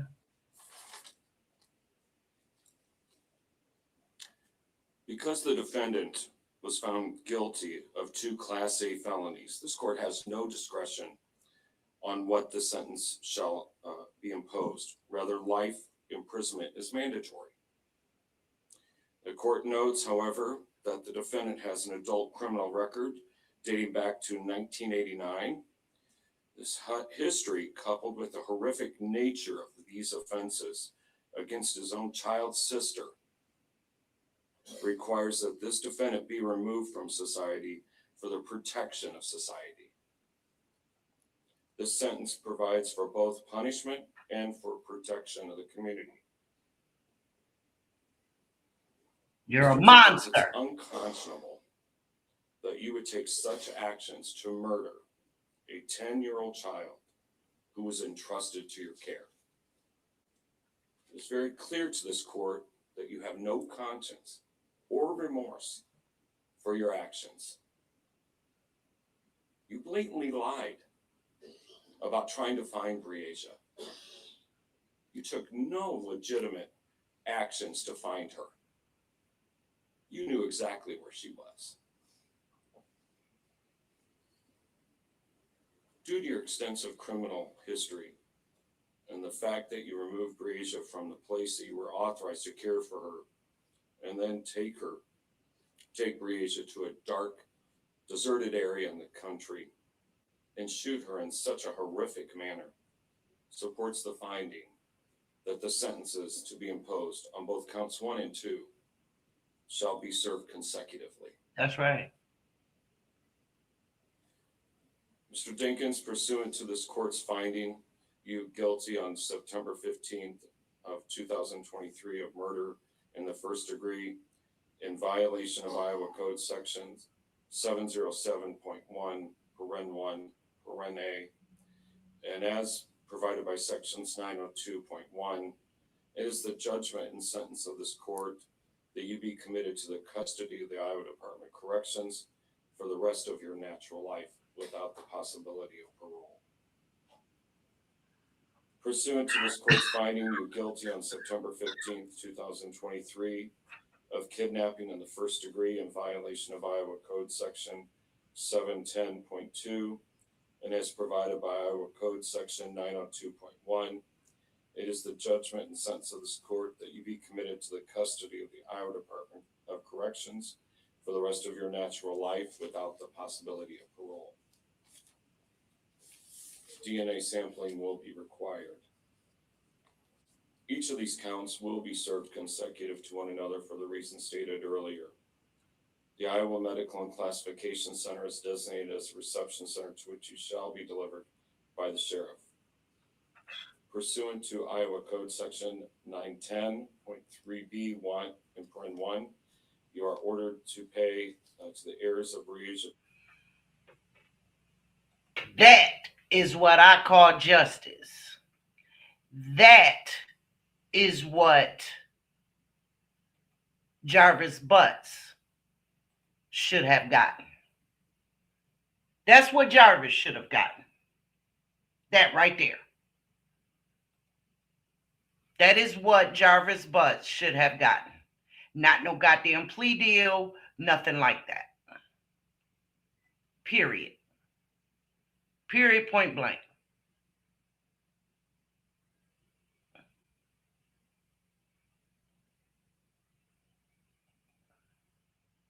Period, point blank. Okay, lady. But yes, that's the same kind of sentence that Jarvis Butts should have gotten. Life without the possibility of parole. But instead, granny incest and 2 auntie incests, relatives, in my opinion, made a deal with Kim Worthless, okay, of Detroit, Michigan, the prosecuting attorney, head DA, made a deal with her that he only got 35 to 60?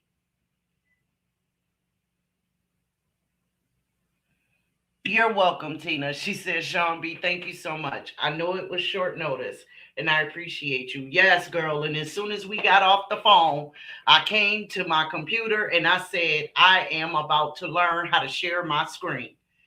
And I did it in that short period of time. And once I figured it out, I said, well, I'm not waiting till 11 o'clock because we'll be here all day, because I wanted to, be kind of thorough with going over that case, because Breasia Terrell deserved it.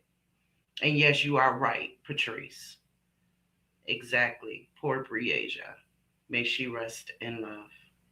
May she rest in the peaceful paradise that God has for all children, innocent and pure as they are. Absolutely, you guys. I want to thank y'all for spending y'all's afternoon with me. I am about to do something that I do once a week, getting ready for the summertime, which is soak my feet. Soak my feet, get rid of that wintertime stuff that happens when you got to wear thick socks and boots and all that kind of stuff. Yes, amen, Patrice. Amen and amen. And yeah, you guys, y'all get y'all some Epsom salt and y'all soak your feet, and then you pour that water out and you get you some Clorox, just a cap or two full, and whatever kind of soap you guys like. And y'all get that. I like to go over in the health and beauty aids and get the smell good scrubbing things for after I finish with the Clorox and stuff. And scrub, it helps with circulation, and it just feels good. It's exfoliating, and it feels really good. The same thing that the Asians do, the Koreans, whatever they are, I'm sorry, I do myself while I'm preparing to go to start getting my feet done every 2 weeks. Every week at home, I soak my feet, and I just start to get rid of old stuff, So just thought I might throw that out there to you guys. Again, thank y'all so much for tuning in, for sticking with us. And guys, again, when y'all have free time, I only have a few more hours that I have to get to become monetized so that we can have our private rooms and start our book club and things of that nature. When y'all have some free time or a free device that like y'all are not using, turn on a video of mine and just let it play, right? You can mute it, just let it play so that I can get that watch time so we could become monetized, all right? It's all going to happen in God's time, but doesn't mean we can't try to help it along a little bit. Y'all feel me? I thank y'all so much. Y'all be good. Peace.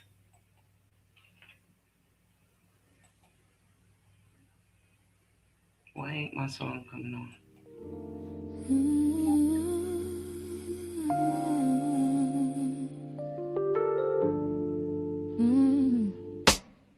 Late night glow on the YouTube screen. Sean B steps in where the cuts run deep. From a New York state of mind she was born to see. What gets lost in the dark, what they don't want to speak. Silk in her voice, but the questions hit hard. Pulling back the curtain, laying truth on the yard. Every hush-hush story, every shadow clue. She's piecing up the pain till the whole thing comes through. She don't chase noise, she follows the trail. When the headlines miss, she will still unveil. With a sharp-eyed soul and a heart that knows some stories need light so the healing can grow. On YouTube, tune in, let the realness rise. Like, share, subscribe, keep the truth alive. Sean B on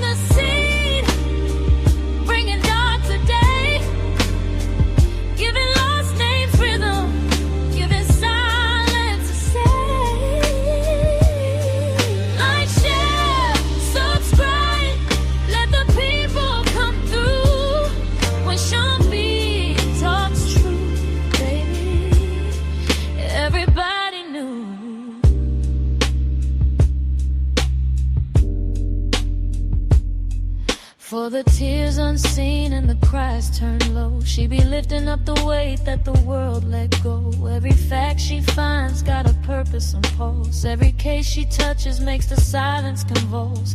No cheap thrills, just grace and fire.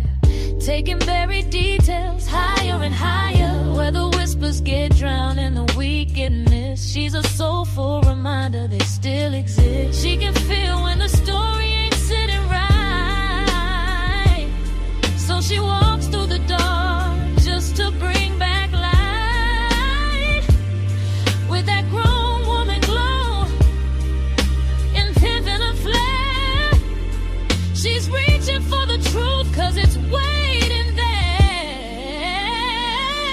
On YouTube, tune in, let the realness rise. Like, share, subscribe, keep the truth alive. Sean B on the scene, bringing dark today, giving lost names rhythm, giving silence a say. Like, share, subscribe, let the people come through. When Sean B talks truth, baby, everybody knew. She got that city soul, that uptown grace, and a mind that can read what time can't erase. So gather round close, let the story unfold. Some truths need a voice, some hearts need to hold, and she won't let the quiet just fade away. She's turning low whispers into words that stay. On YouTube, tune in, let the realness rise. Let the realness rise. Like, share, subscribe, keep the truth alive. Sean B on the scene, bringing dark today, giving lost names rhythm, giving silence a say. Like, share, subscribe, let the people come through. Sean B keeps it real, and she's speaking it true. Sean B, true crime, where the hidden gets revealed.